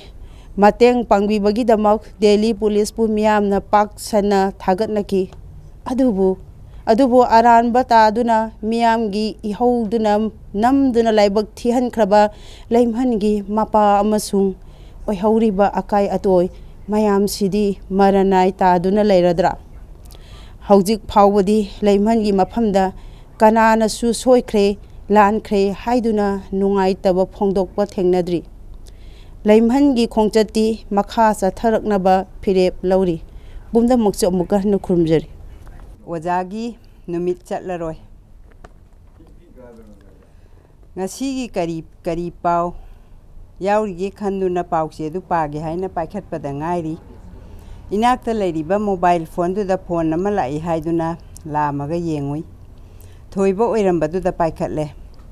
Madam hayeng niko ikhogi wajagi numit thoram tawdoise khara nganna lakpiyu ko pungdi 10 dagi haibani khara mangjauna na lakpiyu net yadabasida paujel su thaba yadre phare haiduna thamle ojagi numiki paujelni sigi oiresu chinna haraklasu chap manai lap panak pathinadre kutta handset mobile amapu pairabadi malem pumbagi pau phawba khubam nungda leirabasibu aikhoi swagi paude suklaira sidabu aduna bu thoibasu phonda hajarakpani kaideino aina phonda thauramgi paujel pirakpagi amuk khalurisina thauramgi tawgadaba pung pangthokpham numit khangladi yaredana si khaluraga pauche do amuk yenglubani onthokpani khalakle karigi ojagi numino karigi thoram parengno da pangthokadawriba ngasisu khamel lokta mi mapal hatkibagi pau khwaigi makokta yaurami pau ayamba mi asuk sire kayama sokle kharana yamna aruba pibamda leiri hairi kun ngakpa ngaktani soklibadu arui basor yahip tan karba singdudi ayambana bu mayum gi phaglang marigi manungda ngaktani haina yauri mathang patharakpada laikhidraba singdugi manungda yauramli Sri Sauthoi Salam sahi 13 Tomthin nganba sahi 35 Kari no hari sibo ai swai lawi Sauthoi Tomthil Thoibinaw Ibeton Tombi makhoi mayam ga unarakpado khangning ningsilakli aikhoi gi khongchatta makhoi thengnarakibadu ꯑꯩꯈꯣꯏꯅ ꯆꯠꯂꯨꯕꯗꯣ ꯍꯥꯀꯨꯝꯅꯤ ꯀꯨꯝꯖꯥ 2022ꯒꯤ ꯑꯥꯒꯁ ꯊꯥꯗ ꯈꯨꯟꯗꯨꯗ ꯊꯕꯛ ꯁꯨꯍꯟꯅꯕꯒꯤ ꯑꯗꯨꯒ ꯁꯦꯟꯊꯣꯛ ꯂꯩꯍꯟꯅꯕꯒꯤ scheme ꯃꯈꯥꯗ ꯁꯦꯟꯊꯪ ꯈꯔ ꯈꯔ ꯄꯤꯊꯔꯒ ꯏꯟꯁꯥꯡ ꯅꯥꯄꯤ ꯊꯥꯍꯟꯕꯅꯤ ꯋꯤꯃꯦꯟ ꯀꯃꯤꯁꯟꯅ ꯏꯀꯣꯅꯣꯃꯤꯛ ꯑꯦꯝꯄꯥꯋꯔꯃꯦꯟ ꯄꯤꯅꯕꯒꯤ ꯑꯣꯏꯕ ꯅꯨꯄꯤꯁꯤꯡꯒꯤ ꯁ꯭ꯀꯤꯝꯗꯅꯤ ꯃꯈꯣꯏꯅ ꯄꯨꯊꯣꯔꯛꯄ ꯃꯈꯣꯏꯅ ꯍꯣꯠꯅꯖꯕꯒꯤ ꯄꯣꯠꯊꯣꯛꯁꯤꯡꯗꯨ ꯀꯣꯕꯤ ꯐꯨꯜ ꯃꯅꯥ ꯇꯥꯕꯤ ꯈꯥꯃꯦꯟ ꯈꯣꯡꯗ꯭ꯔꯨꯝ ꯃꯥꯏꯔꯦꯜ ꯌꯥꯎꯏ ꯋꯥꯔꯤ ꯁꯥꯗꯨꯅ ꯁꯨꯝ ꯌꯦꯡꯗꯨꯅ ꯆꯠꯈꯤ ꯑꯩꯈꯣꯏ ꯃꯌꯥꯝꯗꯣ ꯃꯪꯒ꯭ꯔꯥꯁꯨ ꯂꯩ ꯏꯆꯦ ꯂꯧꯔꯨ ꯆꯣꯔꯥ ꯍꯥꯏꯅ ꯍꯪꯂꯛꯄꯗꯨ ꯆꯥꯎꯊꯣꯏ ꯀꯧꯏ ꯈꯪꯂꯛꯈꯤ ꯑꯩꯒꯤ ꯆꯠꯃꯤꯟꯅꯔꯤꯕ ꯏꯆꯦꯇꯣꯟꯅ ꯍꯥꯏꯈꯤ ꯂꯣꯏꯅ ꯄꯣꯔꯛꯑꯣ ꯂꯣꯏꯅ ꯂꯧꯗꯣꯏꯅꯤ ꯃꯥꯅ ꯍꯥꯏꯕꯗ ꯃꯃꯥꯡ ꯊꯥꯗ ꯂꯥꯛꯄꯗ ꯑꯌꯥꯝꯕꯗꯤ ꯂꯩꯈ꯭ꯔꯕꯅꯤ ꯍꯥꯏ ꯃꯈꯣꯏꯒꯤ NGOꯗꯨꯅ ꯂꯩꯉꯥꯛꯇꯒꯤ ꯁꯦꯜ ꯊꯥꯗꯍꯜꯂꯒ ꯈꯨꯡꯒꯪꯗꯨꯒꯤ ꯆꯥꯎꯈꯠꯍꯟꯅꯕ ꯑꯃꯗꯤ ꯁꯦꯟꯊꯣꯛ ꯂꯩꯍꯟꯅꯕ ꯇꯧꯕꯅꯤ ꯀꯟꯅ ꯍꯣꯠꯅꯖꯔꯤꯕ ꯃꯈꯣꯏꯒꯤ ꯂꯩꯀꯥꯏꯗꯨꯗ ꯃꯦꯇ꯭ꯔꯤꯛ ꯄꯥꯁ ꯇꯧꯕ ꯃꯈꯣꯏ 3ꯇꯅꯤ ꯊꯕꯛ ꯁꯨꯅ ꯂꯥꯏꯔꯤꯛꯁꯨ ꯇꯝꯖꯔꯤ ꯍꯥꯏꯔꯛꯄꯅꯤ ꯃꯣꯠꯕꯨꯡ ꯇꯥꯅ ꯂꯥꯛꯑꯒ ꯄ꯭ꯔꯦꯁꯤꯗꯦꯟꯁꯤ ꯀꯣꯂꯦꯖꯗ ꯇꯝꯂꯒ ꯄꯔꯤꯈ꯭ꯌꯥ ꯊꯥꯏ ꯍꯥꯏꯍꯧꯏ ꯃꯥꯅ ꯃꯊꯪ ꯍꯥꯏꯍꯧꯕꯗꯣ ꯍꯟꯗꯛꯅꯤ ꯍꯞꯇꯥꯁꯤꯅꯤ ꯄꯔꯤꯈꯥ ꯍꯥꯏꯗꯣꯛꯀꯗꯧꯕ ꯑꯗꯨꯒ ꯃꯥꯗꯤ ꯆꯠꯈ꯭ꯔꯕ ꯑꯩꯈꯣꯏꯗꯒꯤ ꯌꯥꯝꯅ ꯍꯥꯟꯅ ꯑꯩꯈꯣꯏ ꯄꯨꯝꯕꯅ ꯆꯠꯀꯗꯧꯕ ꯃꯐꯝꯗꯨꯗ ꯄꯣꯛꯂꯕꯅꯤꯅ ꯑꯩꯈꯣꯏꯁꯨ ꯑꯃꯨꯛ ꯍꯟꯈꯤꯗꯧꯕꯅꯤ ꯑꯁꯤꯕ ꯍꯥꯏꯕꯗꯨꯒꯤ ꯂꯝꯕꯦꯟꯗꯨꯗ ꯑꯗꯨꯒ ꯀꯔꯤꯒꯤ ꯑꯁꯨꯛ ꯊꯨꯅ ꯑꯩꯈꯣꯏꯅ ꯆꯠꯂꯨꯕ ꯈꯣꯡꯆꯠꯇꯨꯗ ꯑꯩꯈꯣꯏꯅ ꯃꯔꯨ ꯑꯣꯏꯅ ꯀꯧꯈꯥ ꯊꯥꯎ ꯍꯥꯏꯈꯤꯕꯅꯤ ꯃꯥꯅ ꯍꯥꯏꯍꯧꯕꯗꯣ ꯍꯟꯗꯛꯇꯤ ꯃꯦꯗꯥꯝ ꯏꯁꯤꯡ ꯋꯥꯠꯃꯟꯈꯤꯗꯨꯅ ꯀꯧꯈꯥꯒꯤꯗꯤ ꯌꯥꯗ꯭ꯔꯦ ꯃꯊꯪꯒꯤ ꯆꯍꯤꯗ ꯁꯣꯏꯗꯅ ꯊꯥꯒꯅꯤ ꯏꯁꯤꯡ ꯋꯥꯠꯂꯕꯁꯨ ꯏꯀꯪ ꯊꯣꯛꯂꯁꯨ ꯑꯗꯨꯒ ꯏꯆꯥꯎꯁꯨ ꯂꯥꯛꯁꯅꯨ ꯁꯣꯏꯗꯅ ꯀꯧꯈꯥꯒꯤ ꯄꯣꯠꯊꯣꯛ ꯄꯨꯊꯣꯛꯀꯦ ꯈꯟꯗꯨꯅ ꯑꯗꯨ ꯏꯆꯦ ꯈꯣꯏ ꯃꯦꯗꯥꯝ ꯈꯣꯏꯅ ꯃꯇꯦꯡ ꯄꯤꯕꯤꯕꯗꯤ ꯀꯥꯎꯕꯤꯒꯅꯨ ꯃꯥꯅ ꯑꯁꯨꯝꯅ ꯊꯥꯖꯕ ꯄꯤꯔꯛꯂꯒ ꯃꯥꯅ ꯈꯨꯟ ꯉꯥꯛꯄ ꯌꯥꯎꯔꯨꯕꯗꯒꯤ ꯃꯄꯨꯒꯤ ꯃꯅꯥꯛ ꯌꯧꯈ꯭ꯔꯕ ꯁꯤꯕꯨ ꯌꯥꯕ꯭ꯔꯅꯦ ꯚꯥꯞꯅ ꯁꯥꯕꯗꯤ ꯂꯥꯏꯔꯗꯅ ꯃꯪꯗ ꯐꯥꯎꯕ ꯃꯪꯅꯤꯡꯗꯕ ꯋꯥꯐꯝ ꯆꯥꯎꯊꯣꯏ ꯆꯠꯂꯣꯀꯣ ꯅꯪꯅ ꯍꯥꯟꯅ ꯑꯗꯨꯕꯨ ꯆꯠꯈꯤꯕꯅꯤꯀꯣ ꯅꯪꯒꯨꯝꯕ ꯀꯌꯥꯁꯨ ꯄꯨꯈꯤꯕꯅꯤ ꯁꯦꯠꯇꯨꯅ ꯃꯃꯥꯒꯤ ꯃꯊꯥꯗꯒꯤ ꯕꯂꯦꯝ ꯄꯟꯊꯧ ꯀꯌꯥꯅ ꯑꯣꯟꯅ ꯊꯣꯏꯅ ꯈꯪꯍꯧꯔꯤꯕ ꯆꯥꯛꯅ ꯇꯦꯡꯊꯥꯍꯧꯔꯤꯕ ꯑꯁꯤꯒꯨꯝꯕ ꯏꯈꯦꯡꯂꯛꯇ ꯅꯤꯜꯂꯤꯕ ꯃꯤꯀꯞ ꯃꯤꯔꯥꯎꯈꯣꯜ ꯃꯔꯛꯁꯤꯗꯕꯨ ꯀꯔꯤꯒꯤ ꯑꯩꯅ ꯑꯣꯖꯥꯒꯤ ꯅꯨꯃꯤꯠ ꯆꯠꯂꯨꯅꯤ ꯇꯥꯛꯈꯤꯒꯅꯤ ꯇꯥꯛꯄꯗꯤ ꯄꯤꯈꯤꯒꯅꯤ ꯂꯧꯁꯤꯡ ꯃꯩꯔꯥꯗꯤ ꯂꯩꯍꯧꯔꯤꯕ ꯃꯍꯩꯔꯣꯏ ꯀꯌꯥ ꯑꯗꯨꯕꯨ ꯑꯣꯖꯥꯗꯒꯤ ꯃꯉꯥꯜ ꯂꯧꯕ ꯐꯪꯗꯅ ꯅꯤꯡꯉꯝꯗꯅ ꯆꯠꯈ꯭ꯔꯕ ꯃꯈꯣꯏ ꯀꯌꯥꯗꯨꯒꯤꯗꯃꯛꯇꯁꯨ ꯑꯣꯖꯥ ꯑꯣꯏꯕ ꯑꯩꯈꯣꯏꯅ ꯇꯦꯡꯊꯥꯔꯤ ꯇꯣꯛꯂꯒꯦ ꯍꯔꯥꯎ ꯇꯌꯥꯝꯕ ꯑꯣꯖꯥꯕꯨ ꯑꯣꯛꯄꯤꯕ ꯅꯨꯃꯤꯠ ꯊꯧꯔꯝ ꯑꯩ ꯌꯥꯎꯔꯔꯣꯏ ꯂꯥꯛꯂꯔꯣꯏ ꯍꯥꯏꯗꯣꯛꯈ꯭ꯔꯦ ꯊꯣꯏꯕꯗ ꯂꯣꯏꯖꯔꯦ ꯃꯃꯤ ꯇꯤꯚꯤꯒꯤ ꯄ꯭ꯔꯣꯒ꯭ꯔꯥꯝꯕꯨ ꯇꯥꯕꯤꯔꯤꯕ ꯈ꯭ꯋꯥꯏ ꯈꯤꯕꯤꯛꯄꯨ ꯉꯝꯈꯩ ꯂꯩꯇꯅ ꯊꯥꯒꯠꯆꯔꯤ ꯑꯩꯒꯤ ꯋꯥꯔꯤ ꯃꯆꯥ ꯂꯥꯜꯂꯛꯁꯤꯗ ꯆꯥꯎꯇꯣꯜ ꯆꯍꯤ 50 ꯁꯨꯔꯦ ꯃꯍꯥꯛꯀꯤ ꯂꯣꯏꯅꯕꯤ ꯆꯍꯤ 15ꯅꯤ ꯑꯎꯕ ꯃꯤꯄꯨꯝ ꯈꯨꯗꯤꯡꯅ ꯃꯈꯣꯏ ꯑꯅꯤꯁꯦ ꯀꯔꯝꯅ ꯌꯨꯝꯕꯥꯟꯃꯤꯟꯅꯔꯤꯕꯅꯣ ꯍꯥꯏꯗꯨꯅ ꯃꯨꯔꯨꯝ ꯁꯣꯟꯅꯩ ꯆꯥꯎꯇꯣꯜ ꯂꯤꯁꯣ ꯊꯧꯔꯒ ꯏꯃꯨꯡꯒꯤ ꯆꯥꯅ ꯊꯛꯅꯕ ꯑꯃꯗꯤ ꯌꯨꯝꯒꯤ ꯚꯔꯥ ꯄꯨꯝꯅꯃꯛ ꯉꯝꯅꯕ ꯍꯣꯠꯅꯖꯩ ꯃꯇꯝꯒꯤ ꯃꯇꯨꯡ ꯏꯟꯅ ꯃꯆꯥ ꯅꯨꯄꯤ 2 ꯐꯪꯖꯔꯦ ꯃꯆꯥ ꯑꯍꯜ ꯏꯃꯣꯏꯅꯨ ꯑꯇꯣꯟꯕꯤꯅ ꯅꯥꯎꯇꯣꯝꯕꯤ ꯀꯧꯏ ꯆꯥꯎꯇꯣꯟꯒꯤ ꯅꯨꯄꯤ ꯃꯤꯌꯥꯝꯅ ꯏꯃꯣꯏꯅꯨ ꯃꯃꯥ ꯍꯥꯏꯔꯒ ꯈꯪꯅꯩ ꯏꯃꯣꯏꯅꯨ ꯃꯃꯥ ꯏꯊꯛ ꯏꯔꯥꯡ ꯌꯥꯎꯖꯅꯤꯡꯕꯤ ꯅꯨꯄꯤ ꯑꯃꯁꯨ ꯑꯣꯏꯔꯝꯃꯤ ꯃꯄꯨꯔꯣꯏꯕ ꯅꯣꯡ ꯉꯥꯟꯐꯨꯡ ꯇꯧꯔꯛꯄꯗ ꯊꯣꯛꯈꯤ ꯃꯍꯥꯖꯣꯟꯗꯒꯤ ꯂꯤꯛꯁꯣ ꯂꯧꯔꯒ ꯅꯣꯡꯒꯤ ꯑꯐꯪꯕ ꯄꯣꯠ ꯆꯩ ꯍꯣꯟꯗꯣꯛ ꯍꯣꯟꯖꯤꯟ ꯇꯧꯖꯩ ꯗꯥꯎ ꯌꯥꯕ ꯅꯨꯃꯤꯠꯇ ꯂꯨꯄꯥ 700-400 ꯐꯪꯏ ꯅꯣꯡꯃꯅ 200-300 ꯐꯪꯕꯁꯨꯅꯤ ꯃꯆꯥ 2ꯗꯣ ꯁ꯭ꯀꯨꯜ ꯆꯠꯄꯁꯨ ꯎꯗꯦ ꯏꯃꯣꯏꯅꯨ ꯃꯃꯥ ꯅꯣꯡ ꯉꯥꯜꯂꯛꯄꯗ ꯖꯂꯥ ꯃꯇꯞ ꯑꯃ ꯎꯝꯂꯒ ꯊꯣꯛꯂꯛꯏ ꯃꯁꯤꯗꯁꯨ ꯅꯠꯇꯅ ꯃꯆꯥꯅꯨꯄꯤ ꯑꯇꯣꯝꯕꯤ ꯃꯃꯥ ꯃꯥꯜꯂꯤ ꯃꯁꯛ ꯐꯖꯩ ꯍꯥꯏꯗꯅ ꯂꯨꯅ ꯇꯧꯖꯩ ꯃꯆꯥ ꯑꯍꯜ ꯏꯃꯣꯏꯅꯨ ꯃꯁꯛ ꯊꯤ ꯃꯄꯥ ꯃꯥꯜꯂꯤ ꯍꯥꯏꯗꯅ ꯊꯤꯅ ꯇꯧꯕꯤ ꯃꯆꯥꯅꯨꯄꯤ ꯑꯍꯟꯅ ꯆꯥꯅꯤꯡꯕ ꯑꯃ ꯆꯥꯒꯦ ꯍꯥꯏꯔꯨꯔꯕꯗꯤ ꯊꯤꯅ ꯑꯇ ꯉꯥꯡꯕꯤ ꯃꯆꯥꯅꯨꯄꯤ ꯑꯇꯣꯝꯕꯤꯅ ꯆꯥꯒꯦ ꯍꯥꯏꯔꯕꯗꯤ ꯍꯦꯛꯇ ꯄꯤꯕꯅ ꯍꯥꯜꯂꯤ ꯇꯧꯔꯤꯕ ꯑꯄꯨꯝꯕꯁꯦ ꯆꯥꯎꯇꯣꯜ ꯈꯪꯗꯕ ꯅꯠꯇꯦ ꯁꯨꯗꯕ ꯅꯣꯝꯗꯕꯁꯨ ꯌꯥꯗꯕꯅ ꯏꯆꯥ ꯏꯃꯣꯏꯅꯨꯁꯦ ꯄꯤꯛꯂꯤꯉꯩꯗꯗꯤ ꯔꯤꯛꯁꯣ ꯃꯊꯛꯇ ꯍꯥꯞꯇꯨꯅ ꯄꯨꯖꯔꯝꯕꯅꯤ ꯍꯧꯖꯤꯛꯇꯤ ꯆꯍꯤ 12 ꯁꯨꯖꯤꯜꯂꯛꯂꯦ ꯀꯔꯝꯅ ꯏꯆꯥꯕꯨ ꯄꯨꯗꯨꯅ ꯆꯠꯀꯅꯤ ꯍꯥꯏꯗꯅ ꯀꯅꯥꯒꯨꯝꯕ ꯃꯃꯥꯟꯅꯕꯗ ꯋꯥꯔꯤ ꯁꯥꯖꯩ ꯊꯃꯣꯏꯗꯣ ꯄꯦꯜꯂꯛꯇꯕꯗꯒꯤ ꯃꯍꯥꯛꯀꯤ ꯂꯣꯏꯅꯕꯤꯅ ꯀꯔꯤꯁꯨ ꯇꯥꯁꯤꯟꯅꯗꯅ ꯂꯦꯟꯊꯣꯛꯄ ꯉꯝꯃꯤ ꯅꯣꯡꯃꯒꯤ ꯆꯥꯅ ꯊꯛꯅꯕ ꯀ꯭ꯋꯥ ꯋꯥꯠꯇ꯭ꯔꯒ ꯂꯣꯏꯔꯦ ꯆꯍꯤ 4 ꯈꯛꯇ ꯉꯥꯏꯔꯤꯕꯤ ꯃꯆꯥꯅꯨꯄꯤ ꯑꯇꯣꯟꯕꯤ ꯇꯣꯏꯅ ꯇꯣꯏꯅ ꯅꯤꯡꯉꯥꯏ ꯇꯧꯏ ꯊꯪꯅꯕ ꯀꯥꯗ ꯂꯩꯔꯤꯕ ꯚꯔꯥꯒꯤ ꯃꯤꯌꯥꯝꯅ ꯏꯃꯣꯏꯅꯨ ꯃꯃꯥꯗ ꯍꯪꯉꯤ ꯅꯆꯥꯅꯨꯄꯤ ꯑꯇꯣꯝꯕꯤꯁꯤꯅ ꯀꯞꯂꯤꯕꯁꯤꯅ ꯀꯔꯤꯒꯤꯅꯣ ꯏꯃꯣꯏꯅꯨꯃ ꯑꯩꯅ ꯆꯥꯔꯤꯕ ꯗꯗꯥꯁꯦ ꯆꯥꯒꯦ ꯍꯥꯏꯗꯅ ꯀꯞꯂꯤꯕꯅꯦ ꯄꯤꯖꯗ꯭ꯔꯕꯁꯨ ꯀꯞꯇꯨꯅ ꯃꯥꯒꯤ ꯅꯤꯡꯉꯥꯏ ꯊꯦꯝꯕ ꯉꯝꯗꯦ ꯑꯩ ꯑꯗꯨꯝ ꯄꯤꯖꯔꯦ ꯃꯄꯨꯔꯣꯏꯕ ꯊꯣꯛꯈ꯭ꯔꯕꯗ ꯍꯧꯒꯠꯇꯨꯅ ꯏꯔꯨ ꯃꯥꯏꯊꯖꯔꯦ ꯄꯤꯁꯨꯝ ꯐꯣꯏꯗꯣꯛꯏ ꯄꯥꯎꯗꯔ ꯂꯤꯞꯁꯇꯤꯛ ꯇꯩꯁꯜꯂꯦ ꯑꯥꯏꯕ꯭ꯔꯨ ꯌꯦꯛꯁꯜꯂꯤ ꯀ꯭ꯋꯥ ꯃꯇꯞ ꯑꯃ ꯎꯝꯂꯒ ꯏꯁꯩ ꯉꯪꯅ ꯉꯪꯅ ꯆꯥꯛ ꯊꯣꯡꯂꯤ ꯆꯍꯤ 19ꯒꯤ ꯄꯥꯈꯪ ꯑꯃ ꯆꯪꯂꯛꯏ ꯃꯆꯥ 2 ꯀꯞꯄꯤ ꯆꯥꯛ ꯂꯥꯝꯃꯦ ꯍꯥꯏꯗꯅ ꯁꯦ ꯑꯆꯥꯄꯣꯠ ꯆꯥꯔꯨꯆꯣ ꯃꯈꯨꯠꯇ ꯂꯨꯄꯥ 10 ꯄꯥꯏꯔꯒ ꯊꯣꯛꯂꯛꯏ ꯑꯅꯛꯄ ꯗꯨꯀꯥꯟ ꯑꯃꯗ ꯃꯆꯥ 2ꯗꯣ ꯑꯆꯥꯄꯣꯠ ꯆꯥꯗꯨꯅ ꯂꯩꯔꯝꯃꯤ ꯄꯥꯈꯪꯗꯣ ꯊꯣꯛꯈ꯭ꯔꯦ ꯏꯃꯣꯏꯅු ꯃꯃꯥ ꯃꯆꯥ ꯑꯇꯣꯝꯕꯤꯗ ꯅꯥꯎꯇꯣꯝꯕꯤ ꯆꯥꯛ ꯆꯥꯔꯔꯣ ꯀꯧꯁꯤꯜꯂꯛꯏ ꯑꯉꯥꯡ 2ꯗꯣ ꯏꯃꯨꯡꯗ ꯆꯪꯈꯤ ꯂꯩꯀꯥꯏꯒꯤ ꯃꯃꯥꯟꯅꯕꯅ ꯍꯥꯏꯔꯛꯄꯗ ꯆꯥꯎꯇꯣꯟꯗꯣ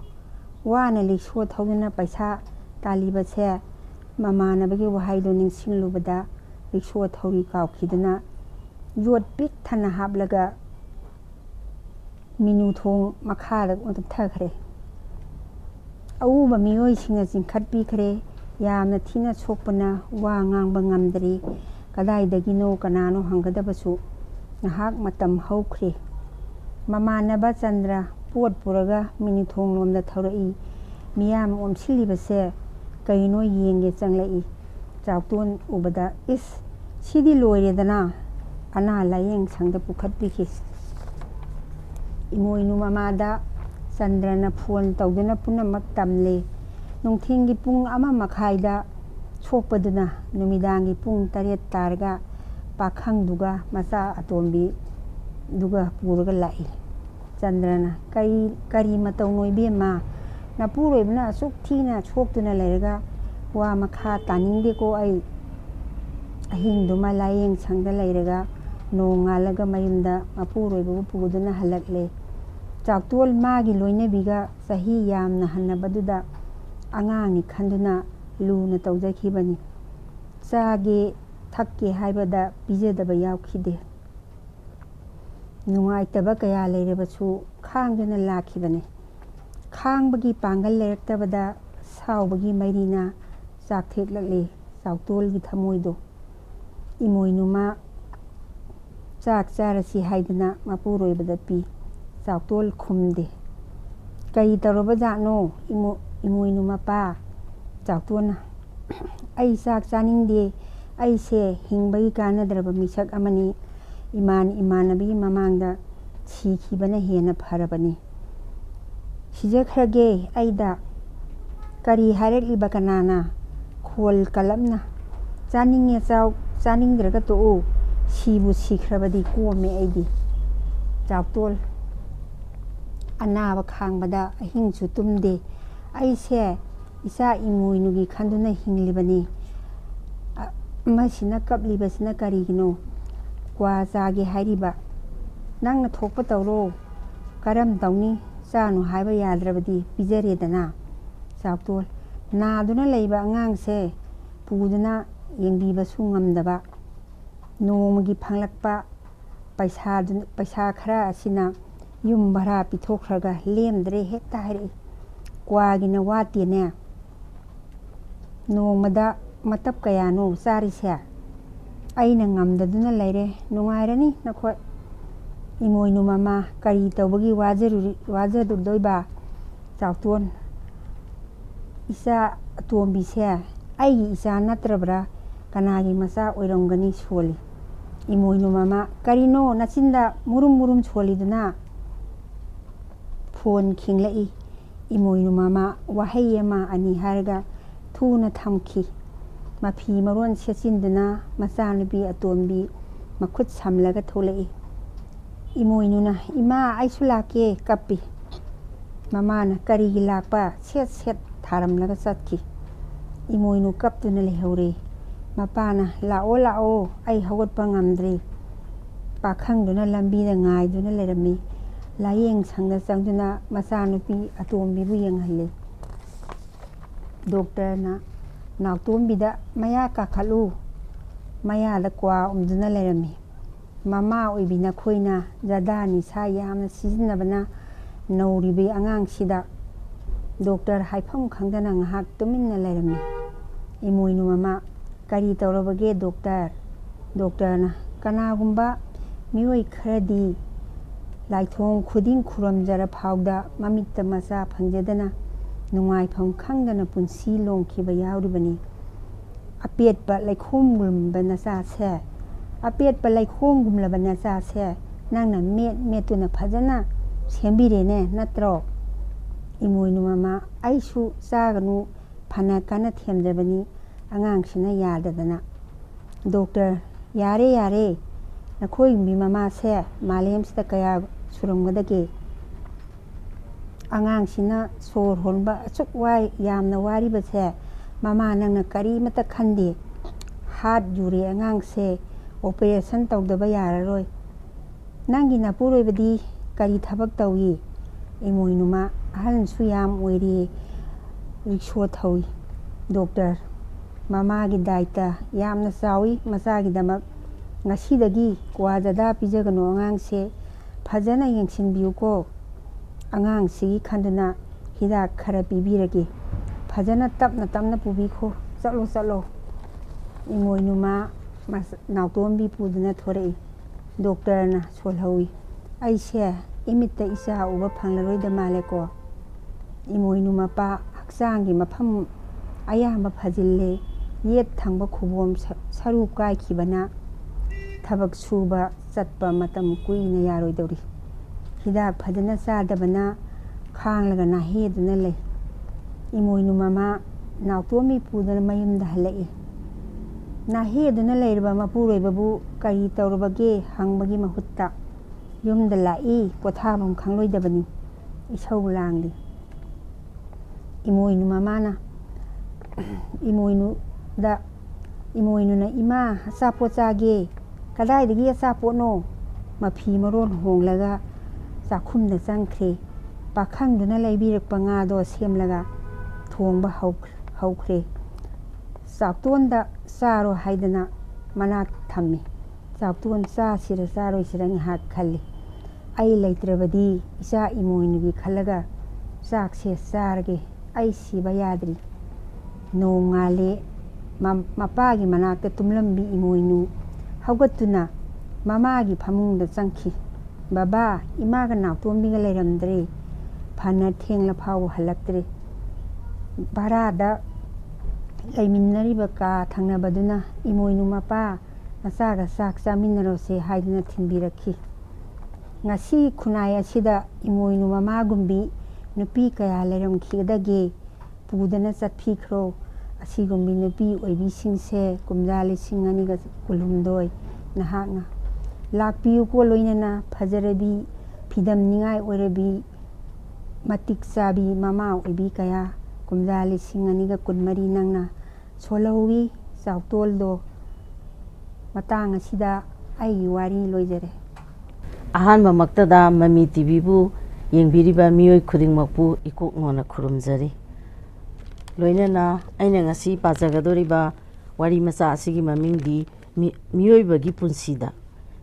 ꯄꯨꯟꯁꯤꯗ ꯑꯋꯥꯕ ꯃꯆꯥꯅ ꯁꯨꯝ ꯋꯥꯕ ꯅꯨꯡꯉꯥꯏꯕ ꯃꯆꯥꯅ ꯁꯨꯝ ꯅꯨꯡꯉꯥꯏ ꯃꯁꯤꯕꯨ ꯇꯥꯏꯕꯪꯒꯤ ꯆꯠꯅꯕꯤꯔ ꯊꯥꯕꯜꯂꯩ ꯃꯊꯟꯇ ꯃꯨꯔꯨꯝ ꯁꯣꯜꯂꯤ ꯃꯃꯥ ꯃꯄꯥꯅ ꯉꯟꯅ ꯍꯨꯟꯗꯣꯛꯄꯤꯔꯝꯂꯕꯤ ꯃꯕꯨꯡ ꯃꯧꯄ꯭ꯋꯥ ꯀꯅꯥꯁꯨ ꯌꯥꯎꯗꯦ ꯃꯊꯟꯇꯅꯤ ꯑꯗꯨꯕꯨ ꯃꯈꯨꯔꯥꯒꯤ ꯃꯆꯥ ꯃꯌꯥꯝꯕ ꯊꯣꯛꯄ ꯇꯣꯝꯕ ꯃꯃꯥ ꯃꯄꯥ ꯂꯩꯔꯤꯉꯩꯗ ꯃꯆꯥ ꯁꯛꯅ ꯌꯣꯛꯂꯝꯕ ꯃꯕꯨꯡ ꯑꯃꯗꯤ ꯂꯩ꯫ ꯃꯆꯤꯟ ꯃꯧꯄꯥꯗꯅꯤ ꯂꯩꯔꯤꯕ ꯇꯣꯝꯕ ꯌꯥꯝꯅ ꯇꯟꯕ ꯁꯨꯅꯤꯡꯗꯕ ꯃꯤꯁꯛ ꯑꯃ ꯑꯣꯏ꯫ ꯊꯥꯕꯜꯂꯩꯗꯤ ꯌꯥꯝꯅ ꯁꯨꯅꯤꯡꯕ, ꯉꯥꯏꯍꯥꯛꯇ ꯇꯨꯃꯤꯟꯅ ꯂꯩꯅꯤꯡꯗꯦ꯫ ꯏꯪꯈꯣꯜꯗ ꯃꯇꯝ ꯃꯇꯝꯒꯤ ꯑꯦꯟꯁꯥꯡ ꯊꯥꯗꯨꯅ ꯃꯈꯣꯏꯅ ꯆꯥꯕꯗ ꯂꯦꯝꯕ ꯑꯗꯨꯅ ꯂꯩꯀꯥꯏꯗ ꯄꯨꯔꯒ ꯌꯣꯟꯊꯣꯛꯏ, ꯑꯗꯨꯒ ꯏꯃꯨꯡꯒꯤ ꯑꯋꯥꯠ ꯑꯄꯥ ꯃꯦꯟꯅꯩ꯫ ꯇꯣꯝꯕꯗꯤ ꯆꯥꯕꯒ ꯇꯨꯝꯕꯒ ꯅꯠꯇꯅ ꯀꯔꯤꯁꯨ ꯇꯧꯗꯦ꯫ ꯃꯥꯒꯤ ꯁꯤꯖꯤꯟꯅꯅꯕ ꯄꯩꯁꯥ ꯂꯩꯇ꯭ꯔꯒ ꯃꯆꯟꯅꯨꯄꯤ ꯊꯥꯕꯜꯂꯩꯗ ꯄꯩꯁꯥ ꯄꯤꯌꯨ ꯍꯥꯏꯗꯨꯅ ꯂꯧꯕꯤ꯫ ꯄꯩꯁꯥ ꯂꯩꯇꯕ ꯅꯨꯃꯤꯠꯇ ꯄꯩꯁꯥ ꯂꯩꯇꯦ ꯍꯥꯏꯔꯒ ꯇꯣꯝꯕꯅ ꯊꯥꯕꯜꯂꯩꯗ ꯊꯤꯅ ꯊꯤꯅ ꯉꯥꯡꯉꯤ꯫ ꯏꯃꯨꯡꯒꯤ ꯄꯣꯠꯆꯩ ꯊꯨꯒꯥꯏ ꯂꯪꯈꯥꯏꯗꯨꯅ ꯇꯧꯔꯝꯂꯒ ꯃꯌꯨꯝꯗ ꯅꯤꯅꯤ ꯍꯨꯝꯅꯤꯒ ꯍꯜꯂꯛꯇꯦ꯫ ꯍꯜꯂꯛꯄ ꯃꯇꯝꯗ ꯌꯨ ꯇꯞ ꯇꯥꯡꯈꯩ ꯉꯥꯎꯔꯒ ꯍꯜꯂꯛꯏ꯫ ꯃꯇꯝ ꯈꯔ ꯂꯩꯔꯒ ꯇꯣꯝꯕꯗꯣ ꯌꯨ ꯌꯣꯟꯕ ꯍꯧꯔꯛꯂꯦ꯫ ꯂꯩꯀꯥꯏꯒꯤ ꯅꯨꯄꯥꯁꯤꯡ ꯅꯍꯥꯔꯣꯟꯁꯤꯡ ꯌꯨ ꯊꯛꯐꯝ ꯄꯨꯟꯐꯝ ꯑꯣꯏꯔꯦ꯫ ꯊꯥꯕꯜꯂꯩꯗꯤ ꯌꯥꯝꯅ ꯍꯩꯅꯔꯝꯗꯦ꯫ ꯊꯥꯕꯜꯂꯩ ꯆꯍꯤ 18-19 ꯁꯨꯔꯦ, ꯂꯩꯁꯥꯕꯤ ꯐꯥꯔꯦ, ꯏꯟꯈꯠꯂꯛꯄ ꯃꯇꯝꯅꯤ, ꯌꯦꯡꯕꯒꯤ ꯄꯦꯟꯕ ꯅꯥꯏꯗꯦ꯫ ꯃꯁꯝ ꯃꯅꯥꯅꯦ, ꯐꯤꯕꯝ ꯃꯨꯔꯇꯤꯅꯦ, ꯑꯁꯨꯛꯀꯤ ꯃꯇꯤꯛ ꯐꯖꯩ꯫ ꯃꯔꯛ ꯃꯔꯛꯇ ꯌꯨ ꯉꯥꯎꯕ ꯅꯨꯄꯥꯁꯤꯡꯅ ꯀꯔꯦꯝ ꯀꯊꯥꯏꯅꯗꯨꯅ ꯊꯥꯕꯜꯂꯩꯗ ꯂꯪꯅꯕꯤ꯫ ꯃꯕꯨꯡ ꯇꯣꯝꯕꯁꯨ ꯀꯔꯤꯁꯨ ꯍꯥꯏꯗꯦ꯫ ꯌꯨ ꯉꯥꯎꯕꯁꯤꯡ ꯑꯗꯨꯒ ꯑꯣꯟꯁꯤꯟꯅꯗꯨꯅ ꯅꯣꯛꯃꯤꯟꯅꯩ꯫ ꯃꯈꯣꯏꯒꯤ ꯂꯩꯀꯥꯏꯒꯤ ꯁ꯭ꯀꯨꯜ ꯑꯃꯗ ꯑꯣꯖꯥ ꯑꯣꯏꯕ ꯅꯨꯄꯥ ꯆꯍꯤ 50 ꯃꯌꯥꯗꯤ ꯁꯨꯔꯝꯒꯗꯕ ꯃꯥꯜꯂꯤ, ꯃꯇꯨ ꯃꯆꯥ ꯂꯩꯔꯕ ꯅꯨꯄꯥ ꯑꯃ ꯇꯣꯝꯕꯒꯤ ꯌꯨ ꯌꯣꯟꯐꯝꯗ ꯌꯨ ꯊꯛꯄ ꯍꯦꯛ ꯍꯦꯛ ꯆꯪꯂꯛꯏ꯫ ꯄꯥꯛ ꯍꯟꯗꯦ꯫ ꯊꯥꯕꯜꯂꯩꯗ ꯃꯨꯟꯅ ꯃꯨꯟꯅ ꯌꯦꯡꯉꯤ꯫ ꯊꯥꯕꯜꯂꯩ ꯌꯥꯝꯅ ꯍꯩꯅꯔꯝꯗꯦ꯫ ꯅꯣꯡꯃ ꯀꯥꯡꯗꯦ ꯅꯨꯡꯇꯤꯒꯤ ꯌꯨ ꯊꯛꯄ ꯂꯥꯛꯏ꯫ ꯑꯦꯟꯁꯥꯡ ꯅꯥꯄꯤ, ꯉꯥ ꯆꯥꯛꯀ ꯌꯥꯝꯅ ꯌꯥꯝꯅ ꯄꯨꯔꯒ ꯇꯣꯝꯕꯗ ꯄꯤ꯫ ꯇꯣꯝꯕꯗꯤ ꯍꯔꯥꯎꯕꯅ ꯂꯣꯏꯔꯦ꯫ ꯑꯣꯖꯥ ꯅꯨꯄꯥꯗꯨꯗꯤ ꯈꯨꯗꯣꯡꯆꯥꯕ ꯂꯧꯔꯒ ꯅꯨꯡꯇꯤꯒꯤ ꯅꯨꯃꯤꯗꯥꯡ ꯄꯨꯡ 10-11ꯗ ꯃꯌꯨꯝꯗ ꯍꯜꯂꯤ꯫ ꯇꯣꯝꯕꯗꯤ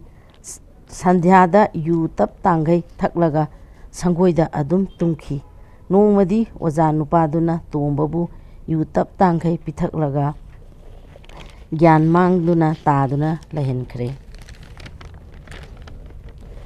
ꯑꯍꯤꯡꯒꯤ ꯄꯨꯡ 11 ꯇꯥꯕ ꯃꯇꯝꯗ ꯑꯣꯖꯥꯗꯣ ꯌꯨ ꯉꯥꯎꯔꯤ ꯉꯥꯎꯔꯤ ꯇꯧꯔꯒ ꯊꯥꯕꯜꯂꯩꯒꯤ ꯀꯥꯗ ꯆꯪꯂꯛꯂꯦ, ꯑꯗꯨꯒ ꯊꯥꯕꯜꯂꯩꯒꯤ ꯐꯃꯨꯡꯗ ꯐꯝꯖꯤꯜꯂꯛꯏ꯫ ꯊꯥꯕꯜꯂꯩ, ꯊꯥꯕꯜꯂꯩ ꯇꯞꯅ ꯀꯧꯔꯛꯏ꯫ ꯊꯥꯕꯜꯂꯩ ꯈꯪꯄ꯭ꯔꯦꯛ ꯈꯪꯅ ꯐꯨꯛ ꯍꯧꯒꯠꯂꯤ꯫ ꯐꯃꯨꯡꯗꯒꯤ ꯆꯣꯡꯊꯒꯦ ꯇꯧꯏ꯫ ꯅꯨꯄꯥꯗꯨꯅ ꯐꯥꯏ꯫ ꯉꯥꯏꯍꯥꯛ ꯂꯥꯛꯅ ꯐꯥꯅ ꯇꯧꯏ꯫ ꯊꯥꯕꯜꯂꯩ ꯑꯣꯖꯥ ꯅꯨꯄꯥꯗꯣ ꯏꯟꯊꯣꯛꯂꯝꯂꯒ ꯃꯄꯥꯟꯗ ꯆꯦꯟꯊꯣꯔꯛꯏ꯫ ꯀꯅꯥ ꯀꯅꯥ ꯂꯩꯒꯦ ꯑꯩꯕꯨ ꯑꯃꯨꯛꯇ ꯀꯟꯕꯤꯌꯨ, ꯀꯅꯥ ꯀꯅꯥ ꯂꯩꯒꯦ ꯑꯩꯕꯨ ꯑꯃꯨꯛꯇ ꯀꯟꯕꯤꯌꯨ꯫ ꯂꯩꯀꯥꯏꯒꯤ ꯃꯤ ꯈꯔ ꯇꯥꯕꯗꯒꯤ ꯀꯥꯡꯁꯤ ꯈꯤꯡꯗꯨꯅ ꯃꯤꯅ ꯄꯤꯛ ꯊꯜꯂꯦ꯫ ꯂꯩꯀꯥꯏꯒꯤ ꯅꯨꯄꯥ ꯅꯨꯄꯤ ꯃꯩꯔꯥ ꯄꯥꯏꯕꯤꯁꯤꯡꯁꯨ ꯂꯣꯏꯅ ꯌꯥꯎꯔꯦ꯫ ꯂꯩꯀꯥꯏꯒꯤ ꯅꯨꯄꯤ ꯃꯩꯔꯥ ꯄꯥꯏꯕꯤꯁꯤꯡ ꯑꯆꯨꯝ ꯑꯔꯥꯟ ꯊꯤꯕꯤꯗꯦ꯫ ꯊꯥꯕꯜꯂꯩꯒꯤ ꯋꯥꯁꯨ ꯑꯃꯠꯇ ꯇꯥꯕꯤꯗꯦ꯫ ꯊꯥꯕꯜꯂꯩꯗ ꯑꯣꯟꯁꯟꯗꯨꯅ "ꯑꯣꯛꯇꯕꯤ, ꯅꯈꯣꯏ ꯅꯆꯤꯟ ꯅꯧꯄꯥꯅ ꯌꯨ ꯌꯣꯟꯗꯨꯅ ꯂꯩꯀꯥꯏ ꯃꯆꯥ ꯂꯣꯏꯅ ꯃꯥꯡꯍꯜꯂꯦ, ꯀꯨꯏꯔꯕꯅꯤ ꯐꯥꯒꯦ ꯍꯥꯏꯗꯨꯅ ꯉꯥꯏꯔꯛꯄꯅꯤ" ꯍꯥꯏꯗꯨꯅ ꯊꯥꯕꯜꯂꯩꯗ ꯊꯤꯅ ꯉꯥꯡꯕꯤ, ꯐꯨꯁꯨ ꯌꯥꯝꯅ ꯐꯨꯕꯤ꯫ ꯊꯥꯕꯜꯂꯩ ꯃꯍꯥꯛꯀꯤ ꯋꯥꯔꯤ ꯇꯥꯕꯤꯔꯔꯣꯏꯗꯕ ꯃꯈꯣꯏꯗ ꯀꯞꯅ ꯀꯞꯅ ꯋꯥꯔꯤ ꯂꯤꯖꯩ, ꯇꯥꯕꯤꯗꯦ ꯀꯅꯥꯅ꯫ ꯏꯃꯨꯡꯗꯒꯤ ꯆꯤꯡꯊꯣꯔꯛꯂꯦ ꯑꯣꯖꯥ ꯅꯨꯄꯥꯗꯣ꯫ ꯑꯆꯨꯝ ꯑꯔꯥꯟ ꯊꯤꯗꯦ꯫ ꯃꯌꯥꯝ ꯆꯪꯗꯨꯅ ꯅꯝꯗꯨꯅ ꯀꯩꯅꯥ ꯀꯠꯄꯤꯔꯦ꯫ ꯇꯅꯧꯖꯔꯤꯕꯤ ꯊꯥꯕꯜꯂꯩꯕꯨ ꯃꯄꯥꯒꯨꯝꯂꯕ ꯑꯣꯖꯥ ꯑꯍꯜꯗꯨꯗ ꯎꯄꯥꯏ ꯂꯩꯇ꯭ꯔꯕꯤ ꯊꯥꯕꯜꯂꯩ ꯀꯞꯅ ꯀꯞꯅ ꯄꯦꯟꯗ꯭ꯔꯕ ꯈꯣꯜꯂꯥꯎꯅ ꯂꯥꯎꯔꯛꯏ, "ꯏꯃꯥ ꯏꯕꯦꯜꯁꯤꯡ ꯑꯃꯗꯤ ꯃꯌꯥꯝ ꯄꯨꯝꯅꯃꯛ, ꯑꯩꯒꯤ ꯏꯔꯥꯜ ꯀꯔꯤꯅꯣ? ꯑꯆꯨꯝ ꯑꯔꯥꯟ ꯊꯤꯕꯤꯌꯣ꯫ ꯅꯈꯣꯏ ꯈꯔ ꯄꯨꯜꯂꯒ ꯃꯔꯥꯜ ꯂꯩꯇ꯭ꯔꯕꯤ ꯃꯤꯑꯣꯏ ꯀꯌꯥꯒꯤ ꯄꯨꯟꯁꯤ ꯃꯥꯡꯍꯟꯕ, ꯃꯤꯒꯤ ꯃꯌꯨꯝ ꯃꯀꯩ ꯌꯨꯝ ꯃꯩ ꯊꯥꯗꯣꯛꯄꯤꯕ, ꯅꯈꯣꯏꯒꯤ ꯅꯈꯨꯠꯇ ꯑꯥꯏꯟ ꯋꯥꯌꯦꯜ ꯆꯨꯞꯂꯤ ꯄꯥꯏꯔꯕꯔꯣ?" ꯀꯞꯅ ꯀꯞꯅ ꯂꯥꯎꯖꯩ, ꯇꯥꯕꯤꯗꯦ ꯀꯅꯥꯅ꯫ ꯎꯄꯥꯏ ꯂꯩꯇ꯭ꯔꯕꯤ ꯊꯥꯕꯜꯂꯩ ꯀꯞꯅ ꯀꯞꯅ ꯃꯄꯥꯒꯨꯝꯂꯕ ꯑꯣꯖꯥ ꯑꯍꯜ ꯑꯗꯨꯒꯤ ꯃꯇꯨꯡ ꯏꯟꯗꯨꯅ ꯆꯠꯈ꯭ꯔꯦ꯫ ꯆꯍꯤ ꯈꯔꯒꯤ ꯃꯇꯨꯡꯗ ꯈꯪꯍꯧꯗꯅ ꯊꯥꯕꯜꯂꯩ ꯃꯆꯥ 2ꯒ ꯃꯄꯨꯔꯣꯏꯕꯒ ꯄꯨꯟꯅ ꯃꯄꯥꯝꯗ ꯂꯥꯛꯂꯝꯃꯤ꯫ ꯇꯣꯝꯕ ꯃꯆꯟꯕꯨ ꯍꯔꯥꯎ ꯍꯔꯥꯎ ꯑꯣꯛꯂꯝꯃꯤ꯫ ꯌꯨꯒ ꯌꯣꯟꯗ꯭ꯔꯦ ꯍꯥꯏ꯫ ꯊꯥꯕꯜꯂꯩ ꯌꯥꯝꯅ ꯅꯨꯡꯉꯥꯏꯖꯔꯝꯃꯤ꯫ ꯑꯣꯖꯥ ꯑꯍꯜꯗꯨꯅ, "ꯏꯕꯥꯏ, ꯑꯩ ꯆꯤꯡꯗ ꯇ꯭ꯔꯥꯟꯁꯐꯔ ꯇꯥꯔꯦ, ꯑꯉꯥꯡ ꯅꯨꯕꯤ ꯄꯨꯕ ꯐꯔꯛ ꯇꯥꯔꯦ, ꯃꯇꯝ ꯈꯔ ꯏꯕꯥꯏꯒꯤ ꯅꯥꯛꯇ ꯊꯝꯖꯔꯝꯒꯦ" ꯍꯥꯏꯗꯨꯅ ꯈꯨꯔꯨꯝꯂꯒ ꯂꯨꯄꯥ 10,000 ꯇꯣꯝꯕꯗ ꯄꯤꯔꯝꯃꯤ꯫ ꯇꯣꯝꯕ ꯄꯩꯁꯥꯗꯨ ꯎꯕꯗ ꯌꯥꯝꯅ ꯍꯔꯥꯎꯕꯅ ꯂꯣꯏꯔꯦ꯫ ꯅꯣꯡꯃ ꯅꯤꯅꯤꯗꯤ ꯌꯥꯝꯅ ꯏꯪ ꯆꯤꯛꯅ ꯂꯩꯔꯝꯃꯤ, ꯑꯗꯨꯒ ꯃꯥꯒꯤ ꯍꯧꯅꯕꯤꯗꯣ ꯑꯃꯨꯛ ꯍꯧꯔꯛꯂꯦ꯫ ꯌꯨ ꯌꯣꯟꯗꯨꯅ ꯁꯥꯅꯩ ꯌꯨꯅꯩꯕ ꯊꯥꯕꯜꯂꯩ ꯃꯃꯥ ꯃꯆꯥꯕꯨ ꯃꯥꯒꯤ ꯄꯥꯈꯣꯜꯂꯣꯏ ꯑꯣꯏꯅ ꯁꯤꯖꯤꯟꯅꯩ꯫ ꯊꯥꯕꯜꯂꯩ ꯃꯄꯨꯔꯣꯏꯕꯕꯨ ꯍꯜꯂꯛꯄ ꯉꯥꯏꯖꯩ꯫ Sahi ahum phazalakle mapuroibagi mawa mapau tadaba thiruge hairabasu mapuroibagi mayung khangjade matu masa laibanina thabalai mama masabu lonna barada thambibanina thabalai thamoi sokna kaplingai masanupi thoinu kanna sensilai ima ima harauna kaurai thabalai mapa lakle haiboi ningluri aduga masanupi thoinuna ima hayeng ningol sakobani haye ima nabi mayamsu mamaga ningol sakoba satkani haye ima aikhoisu satsiko thoinu sakobado kadaida satkadoino karino khangjaba nati masagi mataududa thabalai masabu setna kolaga kaplammi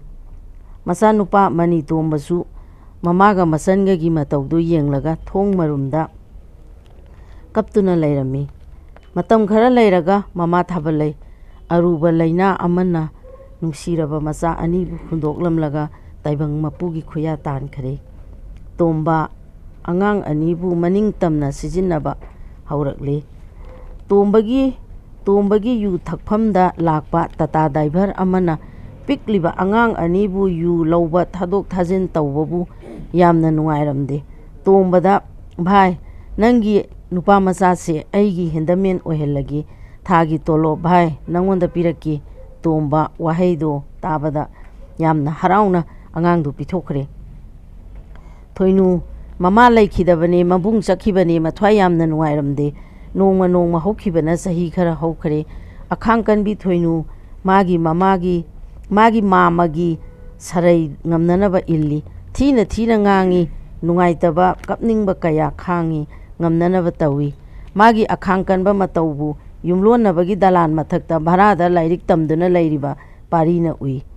thoinugi singlemba masak matau phajaba punamak uraga yamna kalakjarami thoinugi khongpham khuding parina yengsilli yu ngawba sing mayumda handriba phawba pari mitna singduna lairik paduna lairami nongmadi laikaiduda leiba ina kaira khunba khoiju kauba drug amadi yuda laisuduna leiba amana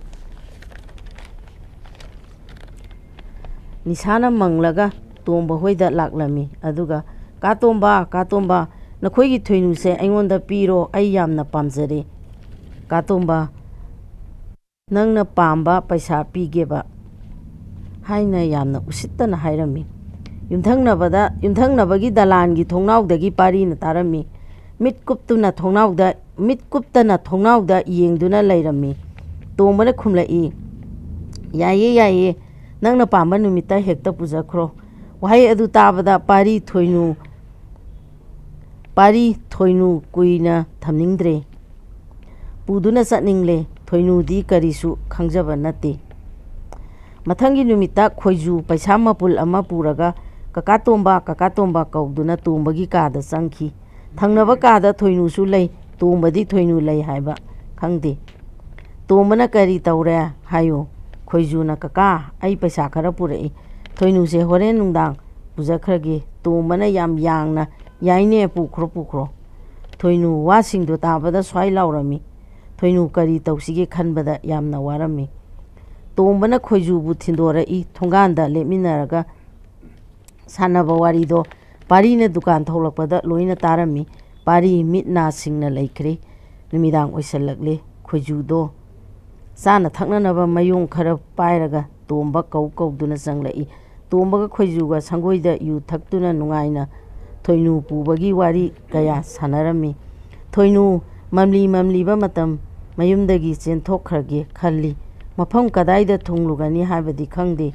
parisu mitfam hongdana thongnaudagi munna yengduna lei tanjasida thoinu phi mayo masa ama pairaga thongalomda tapna thokiba parina ure pari panthaba tawdana masu prap thoinugi manakta satki mamsuba mamba matamsida thoinu lambigi mataida mayo masa ama paiduna hathu chapado parina mamangda sap lepi thoinu khangpre khangi ima khanglaw lauki parina thoinu bu nang aibu ki ganu nang bu kange lakpani drug chaba khoijudagi ꯑꯩꯒꯤ ꯏꯇꯨꯡ ꯏꯜꯂꯛꯑꯣ, ꯀꯔꯤꯃꯠꯇ ꯆꯤꯡꯅꯒꯅꯨ꯫ ꯊꯣꯏꯅꯨ ꯏꯉꯛ ꯉꯛꯅ ꯄꯥꯔꯤꯒꯤ ꯃꯇꯨꯡ ꯏꯟꯈ꯭ꯔꯦ꯫ ꯄꯥꯔꯤꯒꯤ ꯃꯃꯥꯟꯅꯕ ꯑꯃꯒꯤ ꯃꯌꯨꯝꯗ ꯆꯪꯃꯤꯟꯅꯔꯦ꯫ ꯄꯥꯔꯤꯅ ꯃꯃꯥꯟꯅꯕ ꯁꯨꯔꯦꯁꯄꯨ ꯀꯧꯗꯨꯅ ꯆꯪꯂꯛꯏ꯫ ꯁꯨꯔꯦꯁ ꯄꯥꯔꯤꯒꯤ ꯈꯣꯟꯖꯦꯜ ꯇꯥꯕꯗ ꯆꯦꯟꯊꯣꯔꯛꯏ꯫ ꯄꯥꯔꯤꯅ ꯊꯣꯏꯅꯨꯒ ꯂꯩꯔꯝꯕꯗꯨ ꯎꯕꯗ ꯄꯨꯡꯉꯛ ꯉꯛꯏ꯫ ꯆꯪꯂꯛꯑꯣ ꯏꯇꯥꯎ, ꯀꯔꯤꯒꯤ ꯀꯣꯏꯔꯤꯕꯅꯣ? ꯅꯈꯣꯏꯁꯦ ꯆꯠꯂꯛꯂꯤꯕ ꯍꯥꯏꯕꯗꯨꯔꯣ? ꯄꯥꯔꯤꯅ ꯈꯨꯝꯃꯤ꯫ ꯍꯣꯏ ꯍꯥꯏꯕ ꯇꯥꯏꯌꯦ꯫ ꯊꯣꯏꯅꯨ ꯏꯀꯥꯏꯅ ꯃꯔꯨ ꯂꯨꯛꯊꯩ꯫ ꯁꯨꯔꯦꯁꯅ ꯍꯥꯏꯔꯛꯏ, ꯏꯇꯥꯎ, ꯅꯪꯗꯤ ꯅꯕꯨꯛ ꯌꯥꯝ ꯐꯠꯇꯦꯅ, ꯑꯩꯉꯣꯟꯗꯒ ꯑꯃꯠꯇ ꯈꯪꯍꯟꯗꯦ꯫ ꯄꯥꯔꯤꯅ ꯅꯣꯛꯐꯦꯠ ꯇꯧꯔꯒ ꯈꯨꯝꯃꯤ, ꯏꯇꯥꯎ, ꯑꯩꯅ ꯅꯨꯡꯁꯤꯕꯗꯤ ꯀꯨꯏꯔꯕꯅꯤ ꯃꯁꯥ ꯈꯪꯗꯅ, ꯀꯣꯏꯕꯁꯨ ꯌꯥꯝꯅ ꯀꯨꯏꯔꯦ, ꯑꯗꯨꯒ ꯃꯁꯥ ꯈꯪꯕ ꯅꯨꯃꯤꯠꯁꯤꯗ ꯅꯨꯡꯁꯤ ꯄꯟꯊꯨꯡ ꯌꯧꯔꯛꯂꯤꯕꯅꯤ ꯏꯇꯥꯎ꯫ ꯈꯪꯍꯧꯗꯅ ꯀꯟꯅ ꯅꯣꯛꯃꯤꯟꯅꯩ, ꯑꯗꯨꯕꯨ ꯊꯣꯏꯅꯨꯗꯤ ꯅꯣꯛꯂꯝꯗꯦ꯫ ꯃꯇꯝ ꯈꯔ ꯍꯧꯈ꯭ꯔꯦ꯫ ꯊꯣꯏꯅꯨ ꯄꯥꯔꯤ ꯌꯥꯝꯅ ꯅꯨꯡꯉꯥꯏꯅ ꯅꯨꯡꯁꯤꯅꯅ ꯂꯩꯔꯝꯃꯤ꯫ ꯅꯨꯡꯁꯤꯔꯕ ꯃꯆꯥꯅꯨꯄꯥ ꯑꯃꯁꯨ ꯐꯪꯖꯔꯦ꯫ ꯑꯋꯥꯠ ꯑꯄꯥ ꯂꯩꯇꯅ ꯌꯥꯝꯅ ꯅꯨꯡꯉꯥꯏꯅ ꯊꯝꯕꯤꯔꯝꯃꯤ ꯊꯣꯏꯅꯨꯕꯨ꯫ ꯄꯥꯔꯤꯁꯨ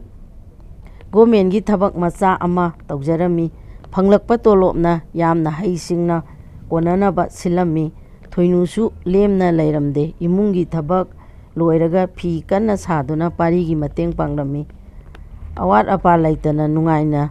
ꯂꯩꯖꯔꯤꯕꯤ ꯊꯣꯏꯅꯨꯕꯨ ꯍꯤꯌꯥꯡꯒꯩꯒꯤ ꯅꯤꯅꯤ ꯄꯥꯟꯕ ꯅꯤꯉꯣꯜꯁꯤꯡꯅ ꯈꯧꯔꯥꯡꯅ ꯉꯥꯏꯖꯕ ꯅꯤꯉꯣꯜ ꯆꯥꯛꯀꯧꯕ ꯅꯨꯃꯤꯠ ꯑꯁꯤꯕꯨꯗꯤ ꯌꯦꯛꯅꯕ ꯑꯣꯏꯔꯦ ꯊꯣꯏꯅꯨꯒꯤ꯫ ꯅꯤꯡꯁꯤꯡꯉꯤ ꯍꯧꯈ꯭ꯔꯕ ꯄꯨꯟꯁꯤꯕꯨ, ꯅꯤꯉꯣꯜ ꯆꯥꯛꯀꯧꯕꯅ ꯂꯥꯛꯄ ꯈꯨꯗꯤꯡ ꯊꯃꯣꯏ ꯁꯣꯛꯅ ꯀꯞꯆꯩ꯫ ꯏꯃꯥ, ꯅꯆꯥꯅ ꯅꯤꯉꯣꯜ ꯆꯥꯛꯀꯧꯕ ꯆꯠꯁꯤ ꯍꯥꯏꯗꯨꯅ ꯏꯃꯥꯗ ꯅꯤꯡꯉꯥꯏ ꯇꯧꯈꯤꯕꯗꯣ ꯅꯆꯥꯅ ꯈꯪꯗꯗꯨꯅ ꯇꯧꯕꯅꯤ, ꯅꯆꯥꯕꯨ ꯋꯥꯔꯧꯕꯤꯒꯅꯨꯀꯣ꯫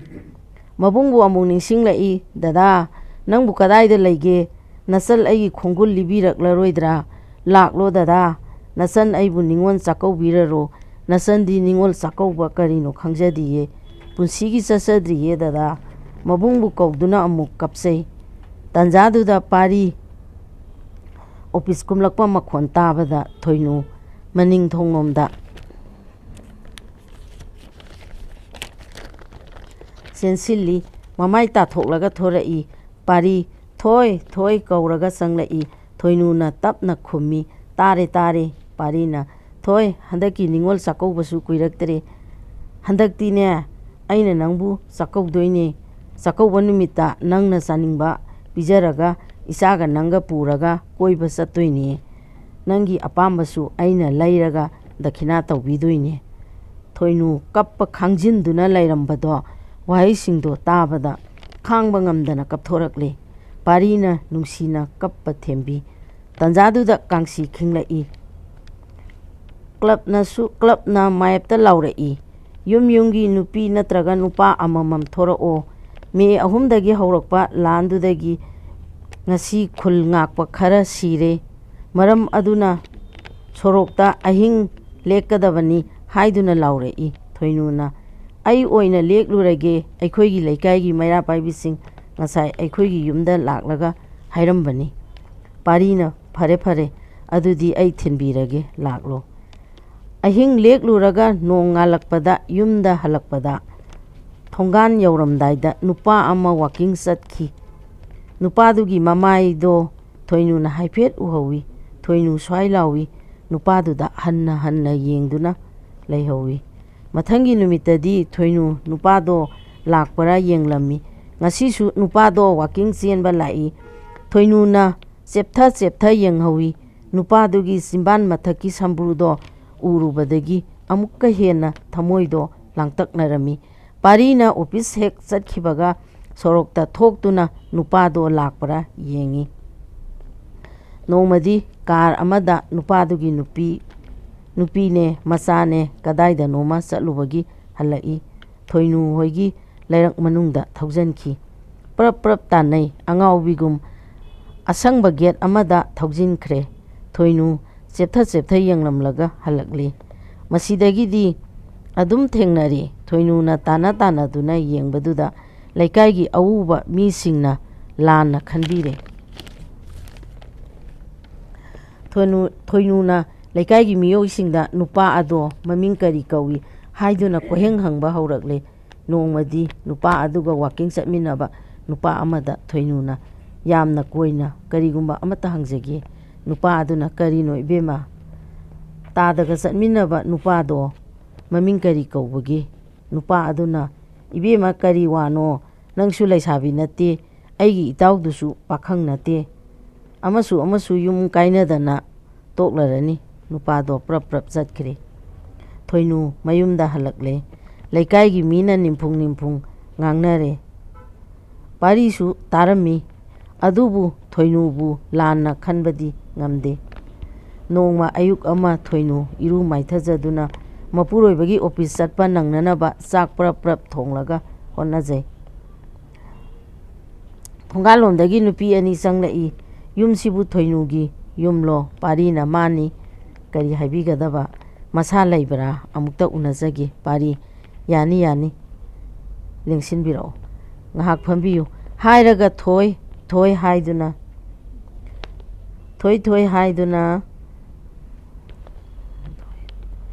ꯉꯥꯏꯍꯥꯛꯇ ꯊꯣꯛꯂꯛꯑꯣ ꯃꯤ ꯂꯥꯛꯏ ꯊꯣꯏꯅꯨ ꯊꯣꯔꯛꯏ ꯀꯔꯤ ꯍꯥꯏꯕꯤꯒꯗꯕ ꯅꯨꯄꯤ ꯑꯃꯅ ꯀꯔꯤꯒꯤꯅꯣ ꯅꯨꯄꯥ ꯂꯩꯔꯕ ꯅꯪꯅ ꯑꯩꯒꯤ ꯅꯨꯄꯥꯕꯨ ꯀꯣꯏꯇꯥꯟ ꯇꯥꯟꯅꯗꯨꯅ ꯑꯗꯨꯒ ꯃꯤ ꯈꯨꯗꯤꯡꯒꯤ ꯃꯃꯤꯡ ꯀꯣꯏꯍꯪ ꯍꯪꯗꯨꯅ ꯀꯔꯤꯒꯤ ꯇꯥꯟꯅꯔꯤꯅꯣ ꯊꯣꯏꯅꯨ ꯀꯔꯤꯁꯨ ꯈꯨꯝꯗꯦ ꯇꯨꯃꯤꯟꯅ ꯂꯦꯞꯇꯨꯅ ꯂꯩ ꯄꯥꯔꯤꯗ ꯑꯣꯟꯁꯤꯜꯂꯒ ꯏꯕꯨꯡꯉꯣ ꯅꯇꯨ ꯋꯥꯔꯛꯎ ꯃꯤꯒꯤ ꯅꯨꯄꯥꯗ ꯃꯇꯨꯡ ꯃꯅꯥꯎ ꯀꯥꯔꯟ ꯇꯥꯍꯜꯂꯛꯀꯅꯨ ꯍꯥꯏꯔꯝꯂꯒ ꯆꯠꯈ꯭ꯔꯦ ꯄꯥꯔꯤ ꯊꯣꯏꯅꯨꯗ ꯑꯣꯟꯁꯤꯜꯂꯒ ꯊꯣꯏ ꯅꯪꯕꯨ ꯀꯔꯤ ꯄꯦꯟꯗ꯭ꯔꯒꯦ ꯑꯩꯉꯣꯟꯗ ꯅꯨꯡꯁꯤꯔꯕ ꯏꯆꯥ ꯑꯃꯁꯨ ꯂꯩꯔꯕꯅꯤ ꯊꯣꯏꯅꯨ ꯈꯨꯝꯗꯦ ꯇꯨꯃꯤꯟꯅ ꯆꯪꯈ꯭ꯔꯦ ꯄꯥꯔꯤꯒꯤ ꯆꯥꯛ ꯊꯥꯡꯗꯣꯔꯛꯏ ꯄꯥꯔꯤꯗꯣ ꯆꯥꯛꯇꯣ ꯍꯟꯅ ꯌꯦꯡꯂꯝꯗꯦ ꯑꯣꯐꯤꯁ ꯆꯠꯈ꯭ꯔꯦ ꯊꯣꯏꯅꯨ ꯀꯔꯤꯁꯨ ꯍꯥꯏꯕ ꯉꯝꯗ ꯀꯞꯂꯒ ꯂꯩꯍꯧꯏ ꯃꯊꯪꯒꯤ ꯅꯣꯡꯉꯥꯜꯂꯛꯄꯗ ꯀ꯭ꯂꯕꯅ ꯃꯥꯌꯦꯞꯇ ꯂꯥꯎꯔꯛꯏ ꯍꯟꯗꯛꯀꯤ ꯅꯤꯉꯣꯜ ꯆꯥꯛꯀꯧꯕꯗꯤ ꯂꯝꯗꯝ ꯑꯁꯤꯗ ꯇꯪꯗꯨ ꯂꯩꯇꯥꯗꯕ ꯃꯦ 3 ꯁꯩꯗꯥꯡꯕ ꯆꯤꯟ ꯀꯨꯀꯤ ꯅꯥꯔꯀꯣ ꯇꯦꯔꯣꯔꯤꯁꯁꯤꯡꯅ ꯃꯈꯣꯏꯒꯤ ꯇꯣꯉꯥꯟꯕ ꯂꯩꯉꯥꯛ ꯑꯃ ꯇꯥꯟꯕꯒꯤ ꯅꯃꯥꯗ ꯑꯩꯈꯣꯏꯒꯤ ꯃꯩꯇꯩ ꯌꯦꯜꯍꯧ ꯐꯨꯔꯨꯞꯁꯤꯡꯕꯨ ꯍꯥꯠꯄ ꯌꯨꯝꯃꯩ ꯊꯥꯕ ꯍꯧꯔꯛꯄꯗꯨꯗ ꯑꯩꯈꯣꯏ ꯃꯩꯇꯩ ꯈꯨꯜ ꯉꯥꯛꯄꯁꯤꯡꯕꯨ ꯅꯥꯔꯀꯣ ꯇꯦꯔꯣꯔꯤꯁꯁꯤꯡꯅ ꯍꯨꯔꯥꯟ ꯂꯣꯅꯥꯗ ꯂꯨꯝꯗꯨꯅ ꯅꯣꯡꯃꯩꯅ ꯀꯥꯞꯇꯨꯅ ꯍꯥꯠꯄꯤꯈ꯭ꯔꯕꯁꯤꯡ ꯑꯗꯨꯒꯤ ꯑꯋꯥꯕ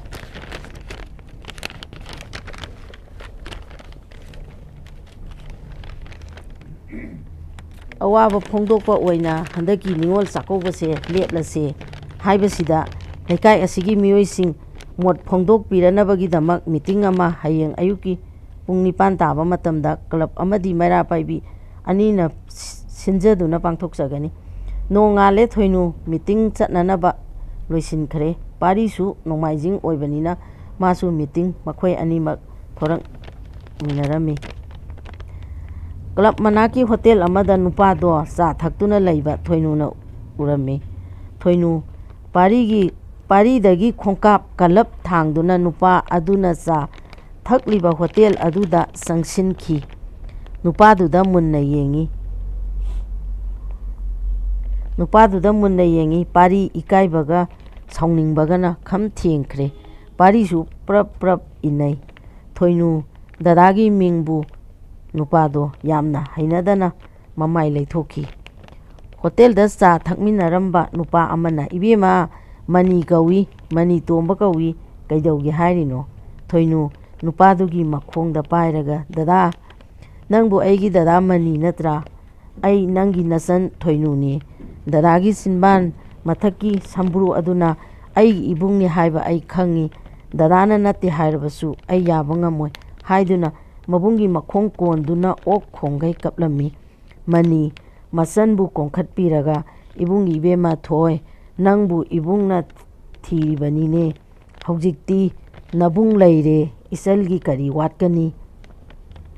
ꯅꯤꯉꯣꯜ ꯆꯥꯛꯀꯧꯕ ꯈꯨꯗꯤꯡ ꯅꯪꯕꯨ ꯅꯤꯡꯁꯤꯡꯗꯨꯅ ꯀꯞꯂꯤꯕꯅꯤ ꯍꯧꯖꯤꯛꯇꯤ ꯏꯆꯜꯕꯨ ꯅꯤꯉꯣꯜ ꯆꯥꯛꯀꯧꯕ ꯈꯨꯗꯤꯡ ꯏꯕꯨꯡꯅ ꯆꯥꯛꯀꯧꯔꯒꯗꯕꯅꯤ ꯃꯅꯤꯒꯤ ꯅꯨꯄꯤ ꯆꯪꯂꯛꯇꯨꯅ ꯏꯅꯝꯃꯒꯤ ꯏꯕꯦꯝꯃ ꯏꯅꯝꯃꯅ ꯏꯆꯟꯕꯨ ꯂꯥꯟꯅ ꯈꯜꯂꯨꯔꯦ ꯏꯅꯝꯃꯕꯨ ꯋꯥꯔꯧꯒꯅꯨꯀꯣ ꯄꯥꯔꯤꯁꯨ ꯆꯪꯂꯛꯏ ꯏꯕꯥꯏ ꯍꯥꯏꯗꯨꯅ ꯃꯈꯣꯡ ꯁꯣꯛꯇꯨꯅ ꯈꯣꯏꯔꯝꯃꯤ ꯃꯇꯥꯡ ꯑꯁꯤꯗ ꯀ꯭ꯂꯕꯀꯤ ꯃꯤꯇꯤꯡ ꯍꯧꯔꯦ ꯃꯌꯥꯝ ꯀ꯭ꯂꯕꯇ ꯆꯪꯕꯤꯔꯛꯂꯣ ꯂꯥꯎꯔꯛꯏ ꯁꯩꯗꯥꯡꯕ ꯌꯦꯜꯍꯧ ꯐꯨꯔꯨꯞ ꯁꯥꯕ ꯀꯥꯡꯕꯨꯅ ꯇꯣꯉꯥꯟꯕ ꯂꯩꯉꯥꯛ ꯑꯃ ꯐꯪꯅꯅꯕ ꯍꯣꯠꯅꯕꯗ ꯃꯔꯥꯜ ꯂꯩꯖꯗꯕ ꯃꯤꯇꯩ ꯃꯩꯇꯩ ꯌꯦꯜꯍꯧ ꯐꯨꯔꯨꯞ ꯀꯥꯡꯕꯨꯗ ꯂꯥꯟꯗꯥꯗꯨꯅ ꯃꯤꯍꯥꯠ ꯊꯤꯅ ꯍꯥꯠꯄꯤꯈ꯭ꯔꯕ ꯃꯌꯨꯝ ꯃꯀꯩ ꯇꯨꯝꯅ ꯃꯩ ꯊꯥꯕꯤꯈ꯭ꯔꯕꯕꯨ ꯌꯥꯅꯤꯡꯗꯗꯨꯅ ꯂꯥꯟ ꯉꯥꯛꯆꯕ ꯈꯨꯜ ꯉꯥꯛꯆꯕ ꯅꯍꯥꯁꯤꯡꯕꯨ ꯃꯥꯌꯣꯛꯅꯕ ꯂꯥꯟ ꯊꯦꯡꯅꯕꯗꯤ ꯉꯝꯗ꯭ꯔꯒ ꯍꯨꯔꯥꯟ ꯂꯣꯅꯥꯗ ꯂꯨꯝꯗꯨꯅ ꯅꯣꯡꯃꯩꯅ ꯀꯥꯞꯇꯨꯅ ꯃꯤꯍꯥꯠ ꯊꯤꯅ ꯍꯥꯠꯄꯤꯈ꯭ꯔꯕ ꯑꯊꯧꯕ ꯅꯍꯥꯁꯤꯡ ꯑꯗꯨꯒꯤ ꯑꯋꯥꯕ ꯐꯣꯡꯗꯣꯛꯄ ꯑꯣꯏꯅ ꯍꯟꯗꯛꯀꯤ ꯅꯤꯉꯣꯜ ꯆꯥꯛꯀꯧꯕꯁꯦ ꯂꯦꯞꯂꯁꯤ ꯍꯥꯏꯅ ꯀ꯭ꯂꯕꯀꯤ ꯁꯦꯀ꯭ꯔꯦꯇꯔꯤꯅ ꯂꯥꯎꯊꯣꯔꯛꯏ꯫ ꯅꯤꯉꯣꯜꯂꯛꯇꯒꯤ ꯋꯥꯍꯩ ꯈꯔ ꯐꯣꯡꯗꯣꯛꯄꯤꯅꯤꯡꯕ ꯅꯤꯉꯣꯜꯁꯤꯡ ꯂꯦꯡꯁꯤꯟꯕꯤꯔꯛꯇꯨꯅ ꯅꯤꯉꯣꯜ ꯆꯥꯛꯀꯧꯕ ꯂꯦꯞꯄꯁꯤꯒꯤ ꯃꯇꯥꯡꯗ ꯋꯥꯍꯩ ꯈꯔ ꯐꯣꯡꯗꯣꯛꯄꯤꯌꯨ꯫ ꯊꯣꯏꯅꯨ ꯐꯨꯛ ꯍꯧꯒꯠꯇꯨꯅ ꯆꯪꯈ꯭ꯔꯦ꯫ ꯃꯄꯨꯟꯁꯤꯒꯤ ꯃꯤꯃꯥꯡꯗ ꯊꯣꯛꯂꯒ ꯋꯥ ꯉꯥꯡꯖꯕ ꯅꯠꯇꯦ꯫ ꯄꯥꯔꯤ ꯏꯉꯛ ꯉꯛꯏ ꯀꯔꯤ ꯍꯥꯏꯔꯛꯀꯗꯣꯏꯅꯣ ꯋꯥ ꯉꯥꯡꯕ ꯍꯩꯇꯗꯨꯅ ꯆꯣꯛꯀꯗꯔꯥ ꯄꯥꯔꯤ ꯃꯊꯃꯣꯏꯗ ꯋꯥꯖꯩ꯫ ꯊꯣꯏꯅꯨ ꯀꯔꯤꯁꯨ ꯅꯥꯆꯨꯡꯗꯅ ꯃꯌꯥꯝꯗ ꯑꯣꯟꯁꯤꯜꯂꯒ ꯃꯈꯨꯠ ꯂꯣꯟꯅꯗꯨꯅ ꯃꯌꯥꯝ ꯄꯨꯝꯅꯃꯛꯄꯨ ꯇꯣꯜꯂꯕꯤ ꯑꯩꯅ ꯏꯀꯣꯛꯅꯣꯅ ꯈꯨꯔꯨꯝꯖꯔꯤ꯫ ꯇꯣꯜꯂꯕꯤ ꯂꯥꯏꯕꯛ ꯊꯤꯕꯤ ꯑꯩꯗꯤ ꯄꯨꯟꯁꯤꯒꯤ ꯅꯤꯉꯣꯜ ꯆꯥꯛꯀꯧꯕ ꯀꯔꯤꯅꯣ ꯈꯪꯖꯗꯦ꯫ ꯅꯤꯉꯣꯜ ꯆꯥꯛꯀꯧꯕ ꯈꯨꯗꯤꯡ ꯊꯃꯣꯏ ꯁꯣꯛꯅ ꯀꯞꯆꯩ꯫ ꯃꯐꯝ ꯈꯪꯗꯅ ꯃꯥꯡꯈ꯭ꯔꯕ ꯏꯕꯨꯡꯕꯨ ꯅꯤꯡꯁꯤꯡꯗꯨꯅ ꯑꯗꯨꯕꯨ ꯍꯧꯈ꯭ꯔꯕ ꯀꯨꯝꯖꯥ ꯆꯍꯤ ꯀꯌꯥꯗ ꯏꯕꯨꯡꯒ ꯊꯦꯡꯅꯗ꯭ꯔꯕꯁꯨ ꯍꯟꯗꯛꯀꯤ ꯀꯨꯝꯖꯥ 2022 2023ꯒꯤ ꯅꯤꯉꯣꯜ ꯆꯥꯛꯀꯧꯕ ꯅꯪꯅꯅꯕ ꯏꯕꯨꯡꯅ ꯇꯣꯜꯂꯕꯤ ꯑꯩꯒꯤ ꯏꯃꯥꯡꯗ ꯏꯕꯨꯡ ꯂꯩ ꯏꯆꯜꯒꯤ ꯀꯔꯤ ꯋꯥꯠꯀꯅꯤ ꯅꯤꯉꯣꯜ ꯆꯥꯛꯀꯧꯕ ꯈꯨꯗꯤꯡ ꯏꯕꯨꯡꯅ ꯆꯥꯛꯀꯧꯒꯅꯤ ꯍꯥꯏꯗꯨꯅ ꯐꯣꯡꯗꯣꯛꯄꯤꯔꯛꯄꯕꯨ ꯃꯆꯜ ꯑꯩꯅ ꯊꯃꯣꯏ ꯄꯦꯟꯖꯔꯦ꯫ ꯏꯆꯤꯜ ꯏꯄ꯭ꯋꯥꯕꯨ ꯑꯃꯨꯛ ꯍꯟꯅ ꯊꯦꯡꯅꯍꯟꯕꯤꯔꯛꯄꯒꯤꯗꯃꯛ ꯇꯥꯏꯕꯪ ꯃꯄꯨꯕꯨ ꯉꯝꯈꯩ ꯂꯩꯇꯅ ꯊꯥꯒꯠꯆꯔꯤ꯫ ꯑꯗꯨꯕꯨ ꯍꯟꯗꯛꯀꯤ ꯅꯤꯉꯣꯜ ꯆꯥꯛꯀꯧꯕ ꯑꯁꯤꯗꯤ ꯏꯃꯥꯒꯤ ꯁꯛꯇꯝ ꯉꯥꯛꯄꯗ ꯏꯔꯩꯕꯥꯛꯀꯤꯗꯃꯛꯇ ꯊꯋꯥꯏ ꯊꯥꯈ꯭ꯔꯕ ꯏꯕꯨꯡ ꯏꯄ꯭ꯋꯥꯁꯤꯡꯒꯤꯗꯃꯛꯇ ꯑꯋꯥꯕ ꯐꯣꯡꯗꯣꯛꯆꯕ ꯑꯣꯏꯅ 2023ꯒꯤ ꯅꯤꯉꯣꯜ ꯆꯥꯛꯀꯧꯕꯁꯤ ꯆꯠꯆꯔꯔꯣꯏ꯫ ꯑꯗꯨꯒ ꯍꯦ 2023 ꯅꯪꯅ ꯆꯠꯈꯤꯕꯗ ꯄꯨꯈ꯭ꯔꯣ ꯃꯤꯐꯠꯇ ꯆꯤꯟ ꯀꯨꯀꯤ ꯅꯥꯔꯀꯣ ꯇꯦꯔꯣꯔꯤꯁꯁꯤꯡ ꯑꯃꯨꯛ ꯍꯟꯅ ꯂꯥꯛꯄ ꯉꯝꯂꯔꯣꯏꯗꯕ ꯃꯐꯝꯗꯨꯗ꯫ ꯑꯗꯨꯒ 2024 ꯅꯍꯥꯛꯄꯨꯗꯤ ꯇꯔꯥꯝꯅ ꯑꯣꯛꯆꯒꯦ꯫ ꯏꯪ ꯇꯞꯄ ꯅꯨꯡꯁꯤ ꯆꯥꯟꯅꯕ ꯃꯤꯍꯥꯠ ꯃꯤꯄꯨꯟ ꯌꯥꯎꯗꯕ ꯅꯨꯡꯉꯥꯏ ꯌꯥꯏꯐꯕ ꯀꯨꯝꯖꯥ ꯑꯃ ꯑꯣꯏꯗꯨꯅ 2024ꯒꯤ ꯅꯤꯉꯣꯜ ꯆꯥꯛꯀꯧꯕꯗꯤ ꯅꯤꯉꯣꯜ ꯑꯣꯏꯕꯤ ꯑꯩꯈꯣꯏꯕꯨ ꯏꯄꯥꯝ ꯂꯝꯗꯝꯗ ꯆꯠꯇꯨꯅ ꯅꯨꯡꯁꯤꯔꯕ ꯏꯕꯨꯡ ꯏꯄ꯭ꯋꯥꯁꯤꯡꯒ ꯇꯔꯥ ꯆꯥꯛꯄꯨ ꯆꯥꯃꯤꯟꯅ ꯑꯋꯥ ꯅꯨꯡꯉꯥꯏ ꯋꯥꯔꯤ ꯁꯥꯃꯤꯟꯅ ꯏꯕꯨꯡ ꯏꯄ꯭ꯋꯥꯁꯤꯡꯅ ꯂꯩꯖꯕ ꯈꯨꯗꯣꯜ ꯇꯝꯕꯤꯔꯛꯄ ꯍꯔꯥꯎ ꯍꯔꯥꯎ ꯂꯧꯗꯨꯅ ꯌꯥꯏꯐ ꯃꯪꯒꯣꯜ ꯄꯤꯔꯝꯕ ꯑꯣꯏꯖꯒꯦꯀꯣ꯫ 2024ꯒꯤ ꯅꯤꯉꯣꯜ ꯆꯥꯛꯀꯧꯕꯗꯣ ꯃꯇꯥꯡ ꯑꯁꯤꯗ ꯃꯌꯥꯝ ꯄꯨꯝꯅꯃꯛꯄꯨ ꯑꯃꯨꯛꯀ ꯍꯟꯅ ꯈꯨꯔꯨꯝꯖꯔꯤ꯫